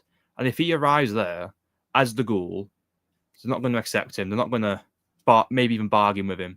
He's just a monster. He's an abomination, rather than Cooper Howard, who was a family man, an actor, a true American. Yeah. And when Lucy asks him towards the start of the episode, she asks him, don't you want your family to like you? And it's it's such to her, it's almost like a nothing question. It's just asking him to think about what he's doing and how it makes her look. But to him, it's almost like an insult of being don't you want your family to like you? Family meaning exactly what? Because his wife or his ex-wife was from what we've seen, clearly they had a lot of animosity between them. Yeah. They're obviously not on the right track. So when she asks him that, it's almost like a slap in the face. Don't you want them to like? I almost imagine Cooper's inside saying, "Fuck you." I don't give a shit if my ex-wife is still out there. Like, it almost seems like he's saying, like, fuck her. Like, she helped do all of this. Obviously he probably wants his daughter to like him, but I think that's going to be the like thing he's going to have to reckon with, is like, if he loves his daughter and he does find her and she's somehow alive, what the fuck is he going to do? Yeah. Like, he's this, yeah, like you said, he's an evil, disgusting abomination. He does horrible shit. He has got probably evil karma. And he's gonna have to fucking sort himself out and just like be a better person. Otherwise, he's not gonna be able to get anything that he actually wants. Like, he might, let's say, best case scenario, he finds his daughter. Good fucking God. It's gonna be like whatever they are, they will not be. They probably think he's dead if they're somehow out of like a cryostasis chamber. They're not going to expect this, and like, I don't think it's going to end well for him if he does show up like that. And not only his attitude, but his appearance too. You know, definitely. He's gonna. I guess Cooper Howard doesn't really care about his appearance too much. He seems to be pretty up to snuff with the fact that he's a ghoul now. He knows that. Yeah. So maybe that's not going to be a problem for him. And he's also not a very ugly ghoul. Like, as far as ghouls go, he's a pretty good looking ghoul. Yeah, compared to what we've seen in the Wasteland in like the games and even the first season, he's probably one of the most human looking ghouls we've seen. Yeah, he's basically missing a nose and had some burn scars, and that's about it. Yeah. Well, I have another point where it's like, I think when he gets to the strip, he's going to have like, not a turnaround, but he's going to open up a bit more. Lucy's going to, punch him out the window. We've seen that. Yeah. And I feel like the fact that Lucy's turning on him, Lucy's standing up for herself, is going to make him feel like he has to do better. He's being put down by this vault dweller who's so naive, it's unreal. And he is a hardened wastelander who's been practically bullied. But being in a place where he's going to have so much history, we're going to see him with Barb a lot in Vegas in pre-war scenes. He's going to see places and be like, this is what happened here. I was once here with my wife and my family. Yeah. And like, it's going to be a thing where it's like, he's going to open up to Lucy saying, I came here once to kill him, and I used my wife to get to him. And I want to say maybe the bit where she punches out the window is something to do with him opening them up, like open like his personality up, exposing who he even was post, like pre-war. He was scared. He was human. He wasn't a monster. He was as human as a human could be, but he was put in a position where no one would ever want to be. Tasked on killing someone, tasked on using his wife to his advantage. Mm-hmm. And by doing so, I feel like Lucy could be upset that maybe he lied. Like, Lucy knows Cooper Howard through TV. We said this before. Mm-hmm. She used to watch his films. She knows like the posters. She sees the billboards with him on. Like, and even then, like, we've seen him shoot his face. The ghoul has shot Cooper Howard's face off billboards multiple times. Yeah, and so that's gonna maybe cause some suspicion. So I just feel like Lucy's not gonna like the fact that he's a prominent figure in her life, and this is the monster he's turned out to be. Right. Yeah. Oh, you're fucking dead on. Like, she grew up watching all of his films. To her, that's what America is. Like, it's what he did in those films. And now that she's been traveling, when she finds out, like, that is such a great piece of dramatic irony, that like when she finds out that like this sort of hero that she looked up to in films turns out to be this fucking evil monster of a man, it's like, yeah, she's gonna be fucking pissed. And to to what you're saying about like when he goes to Vegas, what is that going to mean for him? Like, I almost feel like, is it going to be unbearable for him to watch, to like experience probably the like wealth of emotions, like an enormous emotional well of like coming up through him, of this being one of the first times that he's probably been inside of Vegas proper. And like, what's it going to do to him?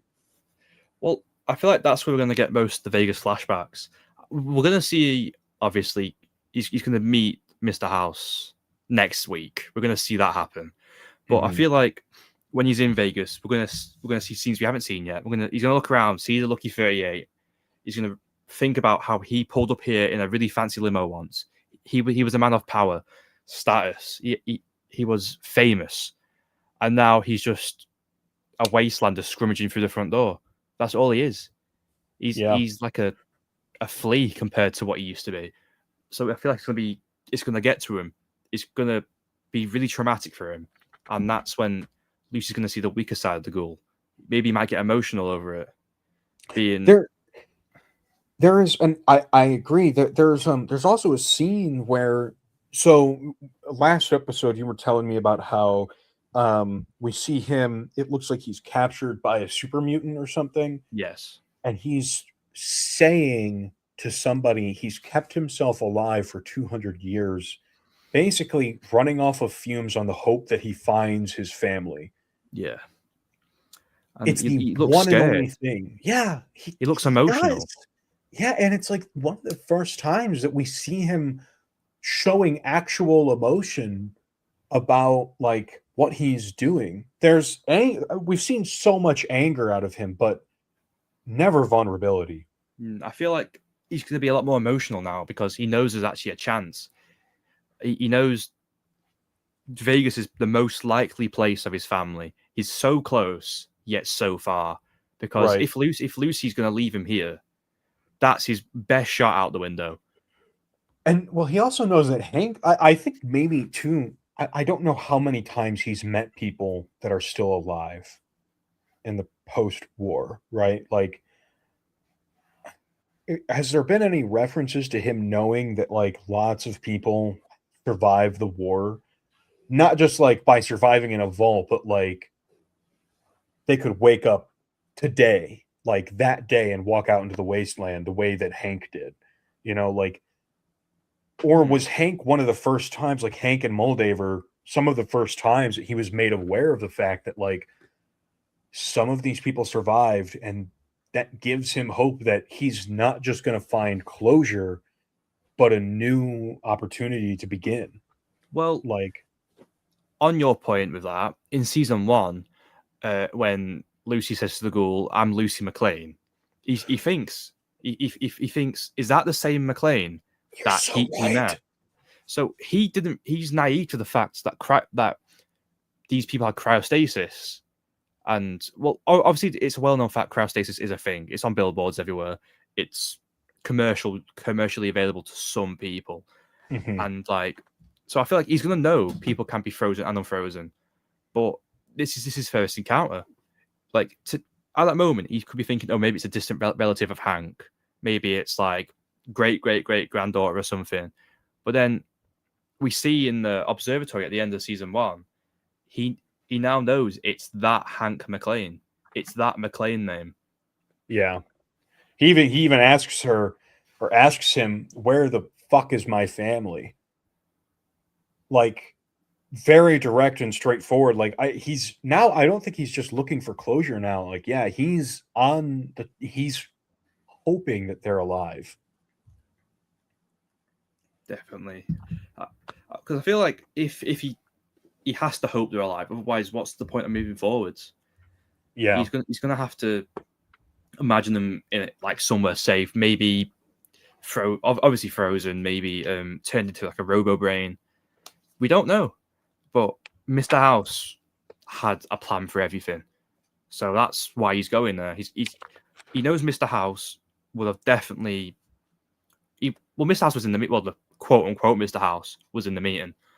And he has a contingency plan for absolutely everything. So finding out maybe because Mr. House was preserved in that, like, his real body was preserved not through cryostasis. It was like, how would you describe it? Something like not mummification, but on par. His body aged, but his conscious didn't. Right. So maybe they're in a similar situation somewhere. Maybe like it's like was her name Jane, the security trans that Mr. House made? Maybe there's something like that. Yeah. But, oh, yeah. I mean, it's very possible that that's the case. Yeah, Janet. Yeah, like I think that's her name is Janet. Any number of things could have been done to preserve them because we've seen now, like, through all the different iterations of these games and now adaptations of these games, all sorts of different ways of preserving people, whether it's becoming a super mutant, becoming a ghoul, being in cryostasis, or I think probably the most advanced and complicated thing that Mr. House did. I mean, we're taking Mr. House on good faith when he says that their consciousness was basically turned into a robot. And I'm not sure how much we should be trusting Mr. House on good faith. But even then, consciousness preserved in a robotic body is another form. So that's what I mean, at least 5 different forms now of preservation for him to kind of have this hope of finding his family. And I really hope that he finds his family, because if he's not able to find his family after being given that much hope, it's like he's probably I don't think he'll be able to deal with the fact that his family's dead. If they're dead, I think Cooper's gonna fall apart very quickly. Definitely. Well, I'm just hoping that Barb's not in Hank's little place, because if she becomes a mindless zombie, just like a human drone, basically, and Cooper has to see that happen, I just imagine we'll probably see the most emotional person in the wasteland because of it. He's going to be broken. He's going to be in tears. Definitely struggling with what's happening. I 100% agree. There's a lot. Cooper, and I don't know. Cooper's obviously so many people's favorite character for so many different reasons, but he is one of the most. He's almost like the main character. Yeah, I know Lucy's kind of made out to be the POV character because in many ways she's kind of like the Vault Dweller from Fallout 1. The wasteland is as fresh to her as it is to a lot of people who have never been exposed to Fallout. And so she's kind of the POV character. But Hank seems to be, or I'm sorry, not Hank, Cooper seems to be the one who goes through the most amount of development and changes. And obviously, Lucy and Maximus both have their character flaws to work through, but Cooper is just such a dynamic character, and he's just whether it's his character's design, the way he's just a fucking badass, the amount of depth that he has to his character, and I just want to, as an aside, I just want to say Walton Goggins is such a fucking phenomenal actor. He's so good. He's so good. And I want to say too, I'm going to pull these up real fast, and I apologize for not having them ready to go on the spot. If you're on Instagram and you've done a lot of Fallout stuff, you may know of a user, a creator named Captain Daggers McTimbers. She's a friend to both me and Mysterious Stranger on Instagram. And me and her have talked in the past, and she's actually had the opportunity to meet Walton Goggins, as well as I forget his name. Is it Aaron Martin? Is that correct? I can't pronounce his last name, but his name's definitely Aaron. Okay. Usually, I would not refer to an actor who I've never met and didn't know by their first name, but I'm gonna just call him Aaron right now, informally, just because I don't remember his name. But if I can just open this, let me just open this picture that she shared with me, and I'll share my screen here. I'm gonna save a few of these.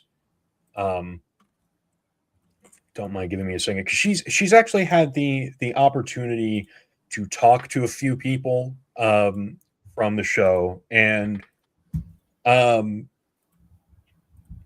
they are just such wonderful people. And she said, like, even outside the show, like, they're just such fantastic, kind people that I'm like, you can't help but love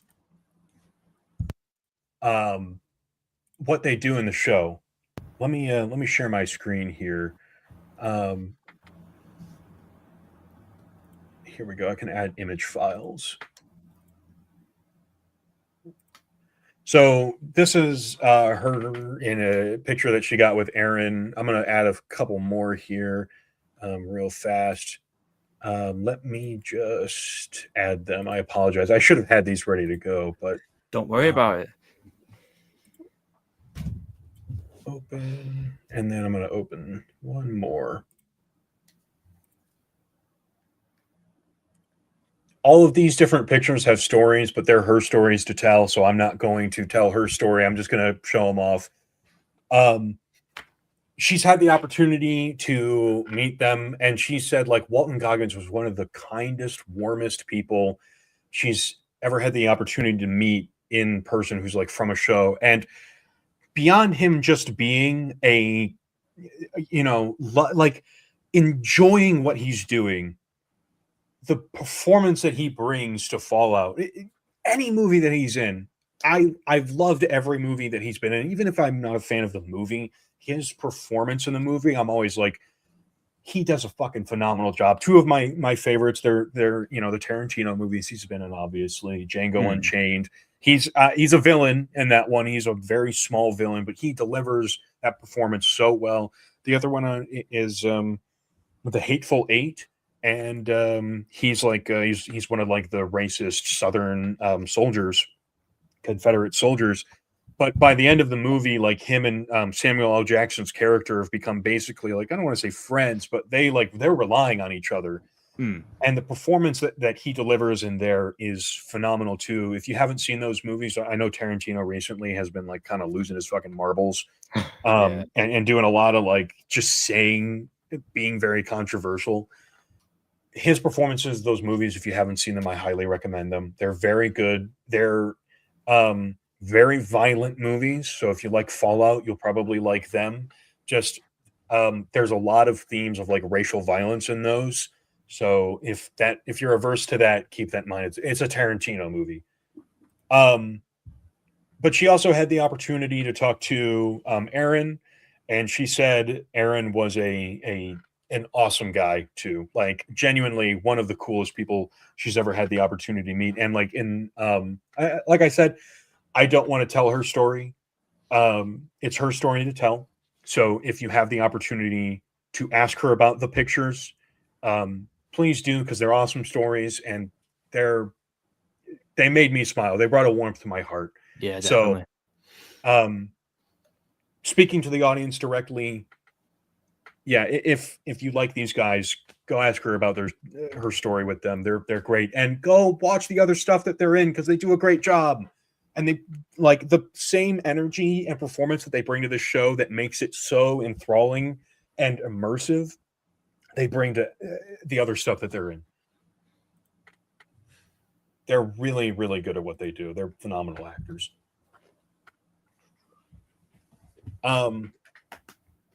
We are about 2 hours in. We've talked about our thoughts a lot. We've talked about what happened in the episode. I think we've delivered some critiques. I wasn't a fan of the way that they kind of made Lucy seem kind of just stupid. She was making some really stupid decisions, And you and I both agree there's a lot of filler in this episode. It feels like filler, and the pacing gets weird towards the end. But we still have a half hour. I don't want to run this much longer than like 2 hours and 30 minutes. So if you've got something to do, I understand. But if you have time, I'd love to talk about. We see the episode 3 trailer. We've gotten to see that too. So we see some of the things that are going to happen, and my God, there's some exciting stuff in there. Oh, there certainly is. So you just watched that today, right? Like pretty much right before we started. What was your what did you see in there that you're like, hot damn, that's what I'm looking forward to? Anchorage. That's a lot to say. Like, there's a one little snippet of him opening the helmet. Love it. So I'm gonna see some more veteran stuff. We know that the guy he's in the veteran hall with is a communist. Mm-hmm. He's against what Cooper is currently feeling towards America. So that's to be a bit like especially with both of them fighting together against the communists. He was I don't mean to cut you off. I just want to double check. He was the guy from season 1 that was attending one of Moldaver's talks, right? And Cooper was really kind of off-put to see him there. Is that correct? Yes, that's correct. It was in the bar as well, where it's like in season 1, he got fired from some job because he got turned out to be a communist. But okay, let me get I'm gonna get the trailer up again. Just free Fallout. And then we see. So I know we see some more Mr. House towards the end. We know Cooper's being sent to assassinate Mr. House. Mm-hmm. Yeah, Moldaver has asked him to go and like basically kill him. But I feel like Mr. House is gonna what's the word? Not manipulate, but maybe convince him that not to. Yeah, Mr. House is the quote-unquote good person here. And he's only killed people in the war. We don't know for a fact if he's killed people, but he most likely has. So him being sent out his way to kill the richest person, one of the smartest people in the world at the time, it's going to get to him. And it's going to... I don't think he's going to go through it. Well, obviously, he doesn't go through with it. Unless he somehow kills the double. If he tries, he fails because Mr. House is alive in New Vegas. I keep finding just fake AI trailers of it. There is one thing that I think is really interesting too with Mr. House. I know so in obviously people keep making comparisons to Mr. House and Elon Musk because they're both the richest people in their respective worlds. Obviously, Elon Musk is the richest guy in our world, and Mr. House is the richest guy in the Fallout world. The important distinction between the two is that Elon Musk is a fucking moron and never does anything actually like good with his money. Like he's always faltering and failing, and everything that he does turns out to be a waste of time. Anything that is successful is successful because somebody else did it for him, and he just takes the credit, you know? Yeah. Mr. House in his timeline, yes, he is a rich, evil douchebag. Yes, he is. Like we see him playing around with mind control. But Mr. House, he's not like Vault-Tec. So Moldaver says to Cooper, go, like he's the one building an arsenal that will be powerful enough to do what Vault-Tec wants him to do, right? That's what she says. We know that the reason that Robert House is doing what he's doing is because he's preparing for what Vault-Tec is going to do. And so I do wonder, is the reason that Cooper doesn't end up trying to kill Mr. House because Mr. House shows him his plan to like try and preserve Vegas? Because Cooper does know that what Robert House did. When Lucy asks him in the first episode, like, why if they could do it for Vegas, why didn't they do it for the rest of America? And Cooper says to her, because it wasn't a they, it was a him. He only did it for Vegas. Is that why he doesn't kill him? Well, we know from like a little trailer clip that Mr. House already knows Cooper's there to kill him. He says, I know you're here to kill me, basically. So right. I feel like he's going to be. It's going to be a weird one because Moldaver is going to have such a powerful grip on him. Like, he knows. How do I explain this without sounding stupid? Moldaver should know that Mr. House knows everything. He has a failsafe for absolutely everything that could happen. Yeah, and he's got his eyes everywhere, right? Like, and I'm just watching the trailer now. Like, they seem to be getting along. Well, not getting along, but like they're not antagonistic together. They just sort of stood together while Mr. House pours a drink. And they're almost like in all the scenes that we see them together, there doesn't feel like there's any animosity between them. They're just conversing. Yeah. And that's pretty much the extent of what we see between them. Is they're having kind of, I mean, very serious conversations, but they're pleasant ones, you know, like as pleasant as a conversation about somebody being there to murder you could be, but there's no animosity, like it's not personal. Yeah. So like Moldaver asking him to go there, it's kind of like, it almost makes you like, is Moldaver kind of outsmarting Cooper in the way that like she knows Mr. House isn't going to do Vault-Tec's bidding, but she also needs to get Cooper to kind of see what's going on in the shady underworld of business dealings. So she's kind of like sicking him on him, knowing that he's not going to go through with it, but maybe she doesn't want him to anyways. Like she's just trying to get him to open his eyes. And maybe I'm giving Moldaver too much credit as a character because, you know, she's only in season 1 and now she's dead. And all that we have to go off on now is just flashback scenes. She's an intelligent woman, but the extent to which she knows about stuff seems to kind of be dubious. She might be a bit of an unreliable narrator in that sense. She's already proven that if she is serious about Cooper going to go kill Mr. House, she's already proven that like she doesn't really have the full picture of what's going on. Yeah, definitely. I had a really good point that's gone out of my head. I forgot my point, but I've got another point to make about the teaser we have, and it's about the Veterans Hall.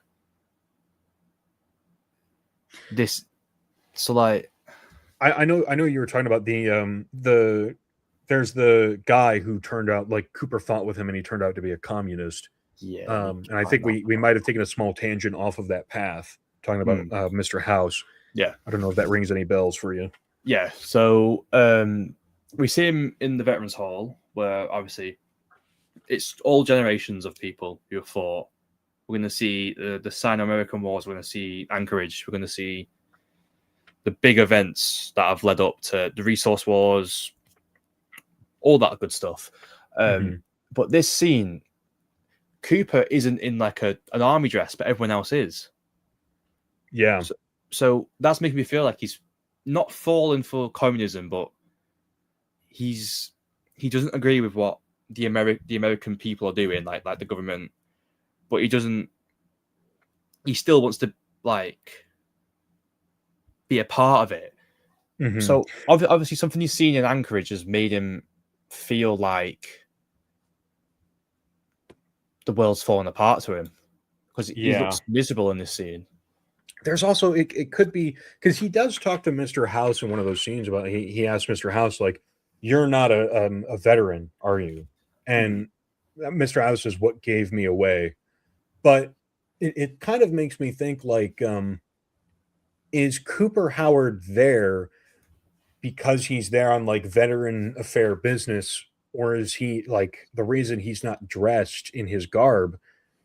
Is that because he's not supposed to officially be there?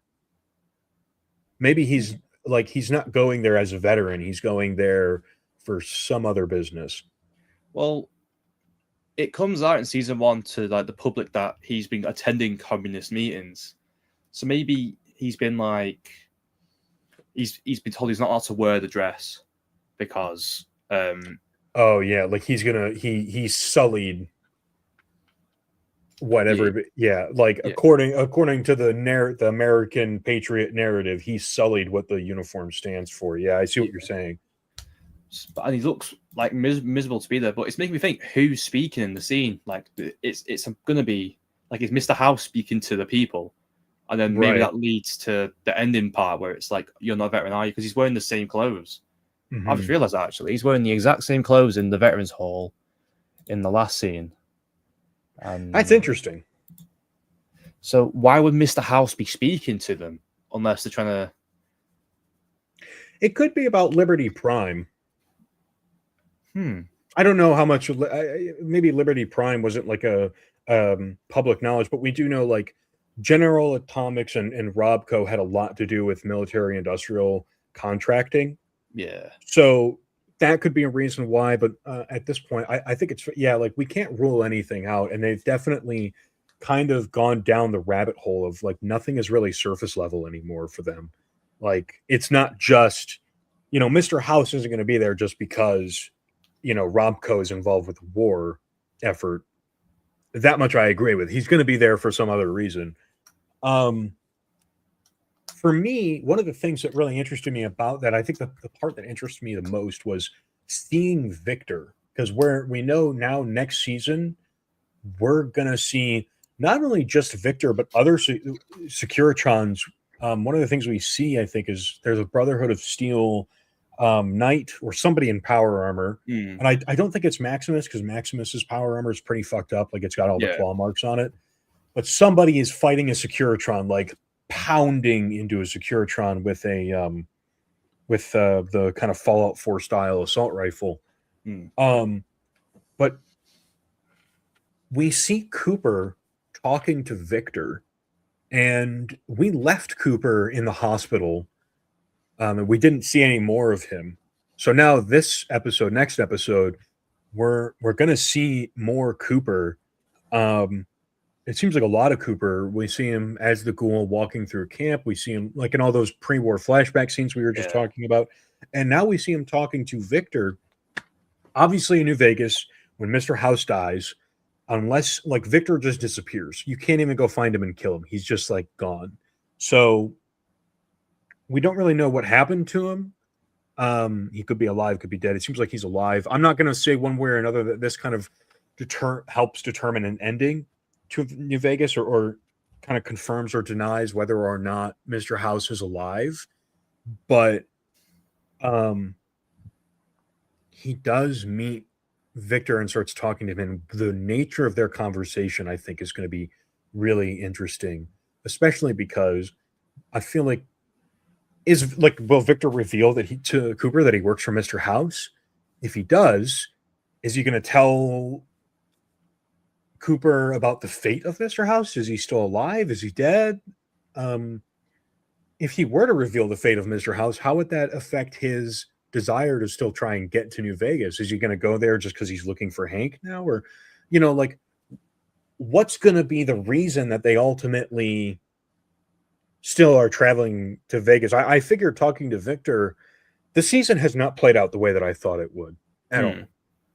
And I don't really know exactly how I thought it would play out, but I just like him talking to Victor and them already basically being on their way to New Vegas. Like just in the first place, in the first episode, they were literally like a hop and a skip away from New Vegas. And now God knows where they're now, why they've traveled the way that they have. But yeah, if he's talking to Victor, I'm just like, I'm personally really interested in that scene. I have no idea what they could possibly have to say. It could be that's how we get the Robert House flashback, maybe, is like that's how that conversation gets striked up. Yeah. But well, yeah. It appears Victor's at Camp Golf because we see in some other trailers, but do you know how he's walking through the tents and stuff? Holy shit, I didn't even realize that could be. I was associating that with the tents that we see in the like kind of football stadium Legion camp. I didn't even think about Camp Golf. Well, I'm saying this because in an earlier trailer, he speaks to an NCR soldier with these tents, and then the next clip when he's speaking to Victor, you could say, I think it's inside Camp Golf. You see some ammo containers, a mine, NCR posters in the background. So maybe Victor's just hanging out with some remnants. I don't remember what trailer it is where he speaks to the woman, but he walks up and you can see Camp Golf in the background, like plain as day. It's basically a 1-to-1 of what we see in the game, but it's just one woman left. I'm really quickly rewatching the Next on Fallout thing because I want to refresh myself on some of this stuff. I specifically want to look at the so I'm looking at the so now I'm looking at him talking to Victor, and I don't know if it'll let me share the screen, but I'm gonna see if it will share it. I don't even know that. Oh God! All right, I'm gonna take the risk. Let's see if it. These are 2 monitors. Yeah. I know. Share screen. And will it share that? Are you able? Is it coming through? I don't see anything. Is it just black? There's nothing at all. It's just okay. That's why. Okay, I'm gonna I'll do that then. So one of the things that like we see in this shot, I'm looking at it and I can't tell. So in the back corner, there is like a ranger depiction. Yeah. So your theory about this is Camp Golf actually makes a lot of sense, and I'm going to rewind it a little bit. And I'm to anybody watching, I'm sorry that I can't get it up to view, to look at. It does. There's like the way it looks. We see some mountains in the background. It's been a long time since I've been to Camp Golf, and obviously the terrain of the game is there's definitely some tall weeds and grass. I think you're right about that being Camp Golf. Let me try and find the actual clip of it because you can see it plain as day. Where are we? Not that trailer. So now there's like 50 million trailers to go through. I know. Here we are. I found it. So if you go to the season 2 official trailer, season 2 official trailer, 45 seconds. And this is on YouTube? Yes, by Prime Video. Okay. And you can see it's plain as day Camp Golf. You can see the NCR flags. There's some life around. You can see satellites. And it's the exact same clip of him walking through the tents. And then he speaks to a ranger. But I don't think the ranger's in the same clip, obviously, because that's a bit away. And you said it about 45 seconds? 45 seconds in, yes. Oh, you are fucking dead on. Wow. Yeah. Holy. Okay. I should be able to share this. Let me pull it up here. Fucking absolutely clutch with that. Holy shit. Share. Nope. Not invite link. Share screen.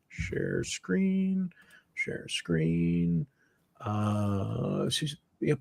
Share and add to stage.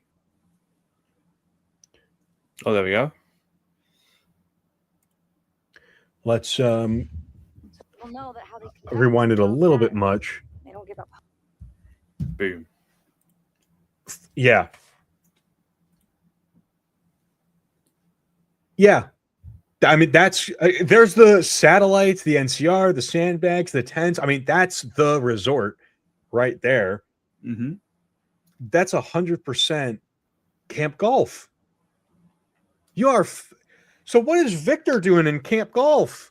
Maybe he's been sent as like a messenger from Mr. House. Oh, yeah. Because, okay, so what, like, so Cooper and Lucy are now separated. Cooper's obviously going to figure out what he's going to do. Yeah, if Mr. House could be sent him as an envoy. I also, that's assuming Mr. House is alive. Mm. He very well could be. Again, I don't want to say one way or another he's not. Camp Golf could also be where they. I know you said you saw so we can see Cooper talking to a Rangers just after this bit, but I don't think it's the same scene because this is like middle of nowhere now. You can see the start of this scene at the start of the trailer, I believe. Let me find it. So I've seen a lot of things. Many a tear has to fall. Because you can see him walk up to them. Oh no, I don't know where it's gone. Are good people? That girl I met. Where is it? I would be a good person too if I grew up in some cozy little impenetrable. Oh, I found it's in the teaser trailer. In the teaser trailer, okay. Yeah.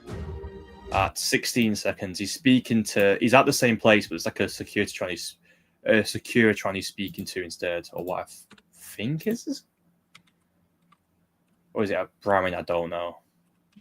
Then Lucy's somehow there, but Fallout Season 2 teaser trailer. This one right here from 4 months ago? Yes. So the scene with the Ranger, Lucy's somehow obviously there. I'm looking for someone. Common story around here. So I was thinking it's the someone you hate. Yeah, this bit. Oh, what a great question. What say you, Miss McClane? This is the same place as in Yeah, the terrain and landscape is the same. I was thinking it's maybe the Flea people, but there's too much life going on. Why would my dad go to Las Vegas? Splendid. Very best. Did what? So this is the same scene we saw earlier, and now that I can actually show you, for anybody watching, you can see the Ranger poster. The reason why I said, yeah, he's dead on. Beyond that, Victor is in Camp Golf is this Ranger poster back here. We see an NCR flag here too. So there's a lot of NCR stuff, and obviously too, like the side rooms in Camp Golf were like filled with all sorts of random shit. Yeah. One of them was a bunk room. I think one of them was a kitchen, but one of them off to the side was just filled with a bunch of random garbage. I do. And what I do. I'm gonna let this. Hopefully, I don't. As a trailer, I don't think it should be marked as everything. copyright, but we've seen a lot of Things that you would do this. are actually quite kill me. That's from Anchorage.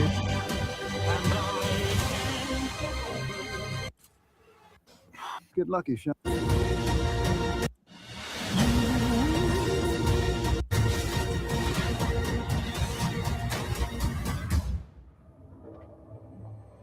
So we do know, like, obviously Lucy escaped the Legion too because she's already been captured. Is the scene with the dress in this trailer where she's in that yellow dress? I don't think so. I haven't seen that. I defer to you about The what trailer, she's wearing like the wedding dress, like outside, outside where the kings are. That might be. It could have been this official trailer. Weren't there two official trailers? Yeah, there's one. Yeah, That girl. let me have a look.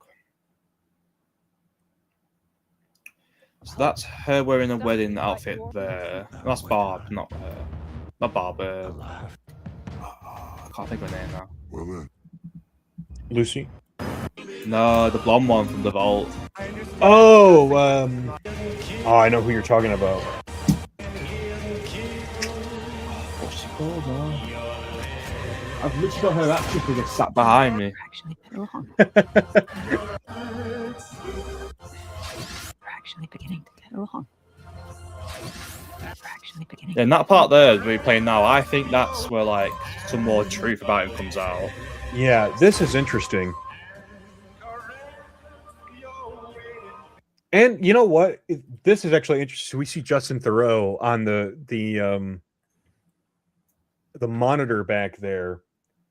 So, and he's actually smiling and moving. I can't.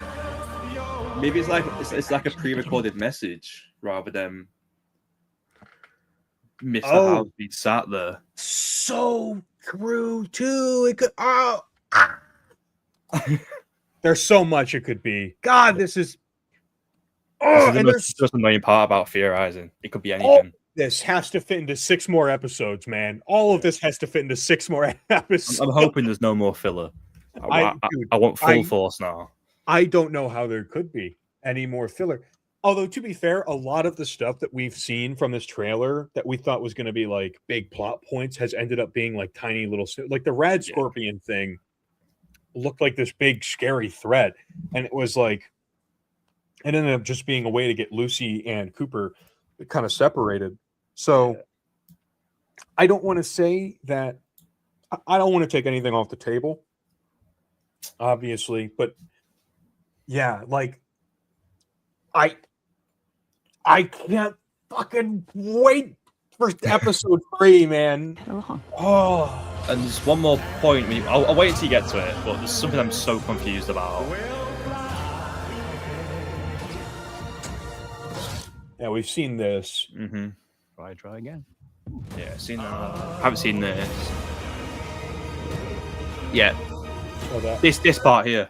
This part. Okay. Oh, so yeah. Okay. So this part, and then if you play it a bit more, that's the yellow dress there. Oh yeah, she is in the and she's riding Hank's cart inside of the giant vault. So, well, we know Lucy will get kidnapped by Hank at some point, but why is we see Blondie with her at some point?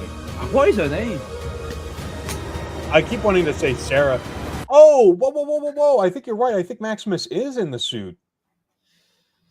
I'm gonna rewind a little bit. I think it would make sense because looking just the way this is shot, and I like, so this looks like modified to me. This looks like modified T60 power armor. Yeah. Yeah, because look at the arms as well. There's put like swords on the arms. Yeah, and look at the legs too. Like those are T. I mean, I have the T60. I know we're looking at fucking McFarlane action figures right now, but I'm looking at mine as well now. Those are T60 legs, man. Those are some T60 ass legs, and that, if I've ever seen one, is a T60 chest for sure. That is T60 chest armor. That's a T60 cod piece. I found out her name's Steph, by the way. Okay, yeah, Steph. Okay, so to validate what you were saying, we see. Yeah. There. Okay. So he's got these like wrist gauntlets on, but he's running at this death claw, and as he's running, maybe that's not a T60 cod piece. Well, I don't know. He's running at it, and then we get the cutaway to Maximus, and then So this is Vegas, right. huh? I'm confused again now. So we see the death claw like rip the scene where it rips open the door at nighttime. It's now fully daytime, and Maximus is now fighting it. So is there multiple death claws they have to fight? I don't know. Like that's a really good question. You probably just tell me to shut the fudge up. I'm gonna stop shit because I don't want to get copyright fucking infringement. YouTube. Yeah, the Deathclaw thing is definitely interesting. There are. Can we tell? All right, I'm gonna go through here. I'm not gonna share the screen, but I'm gonna try to see where it looks like they're fighting. It kind of looks like the Lucky 38 sign, but I don't know. I think they're fighting between the Lucky 38 and Gamora in the daytime. It'll be fine. I wonder if maybe they escaped from the Deathclaw. Well, and it's just like roaming at night, and now they're finishing it off in the daytime. Maybe. We've seen some stuff that indicates that Maximus has left the Brotherhood as well in that trailer. Yeah, I feel like the Civil War. Well, he runs off with the power, the fusion energy thingy. So maybe, well, he doesn't want the Commonwealth getting it, so he runs off. I guess just doesn't return. Maybe they get destroyed. The Brotherhood he's a part of, because without all the infinite fusion cores, without stuff like that, they're screwed. Yeah, I mean, it could be like Dane might even talk him out, like tell him, like, look, it doesn't matter what part of the Brotherhood you're on, like they cannot have this, and so he runs off with it. Maybe Dane finally talks him into his senses and convinces him to leave, and that's maybe why he leaves. I think you're spot on with a lot of the stuff that you've said tonight. Unfortunately, I wish we could keep going, but I do have to make dinner. I know for you, it's probably like 1 o'clock right now. Yeah, bang on. 12:59. So I've got to make dinner, and man, I can't wait for Wednesday. It's gonna be good. Thankfully I have off because it's New Year's Eve, and I know first thing I do when I wake up, so I'm gonna pop that on and watch that. I'm so excited. Mysterious Stranger, it had, just like last time, it was a pleasure, and I can't wait to do this again next week. Yeah, I can't wait. If you want to come hang out for a little bit, I don't know what you got going on tomorrow, but I do plan on streaming some Fallout New Vegas. I'm going to be doing a Evil Mr. House playthrough because I want to try and refresh myself on a lot of what Mr. House says, and I know there's some interesting. Not a lot of people do an Evil Mr. House, and so there's some interesting end slides that he has if you kind of just sort of are very maliciously compliant with everything he tells you to do. Yeah. So if you want to plug your stuff real fast, I know last time you did, but let's, I want to give everybody a chance to, if you're watching this for the first time. Of course. So Instagram, YouTube, TikTok is all The Mysterious Stranger.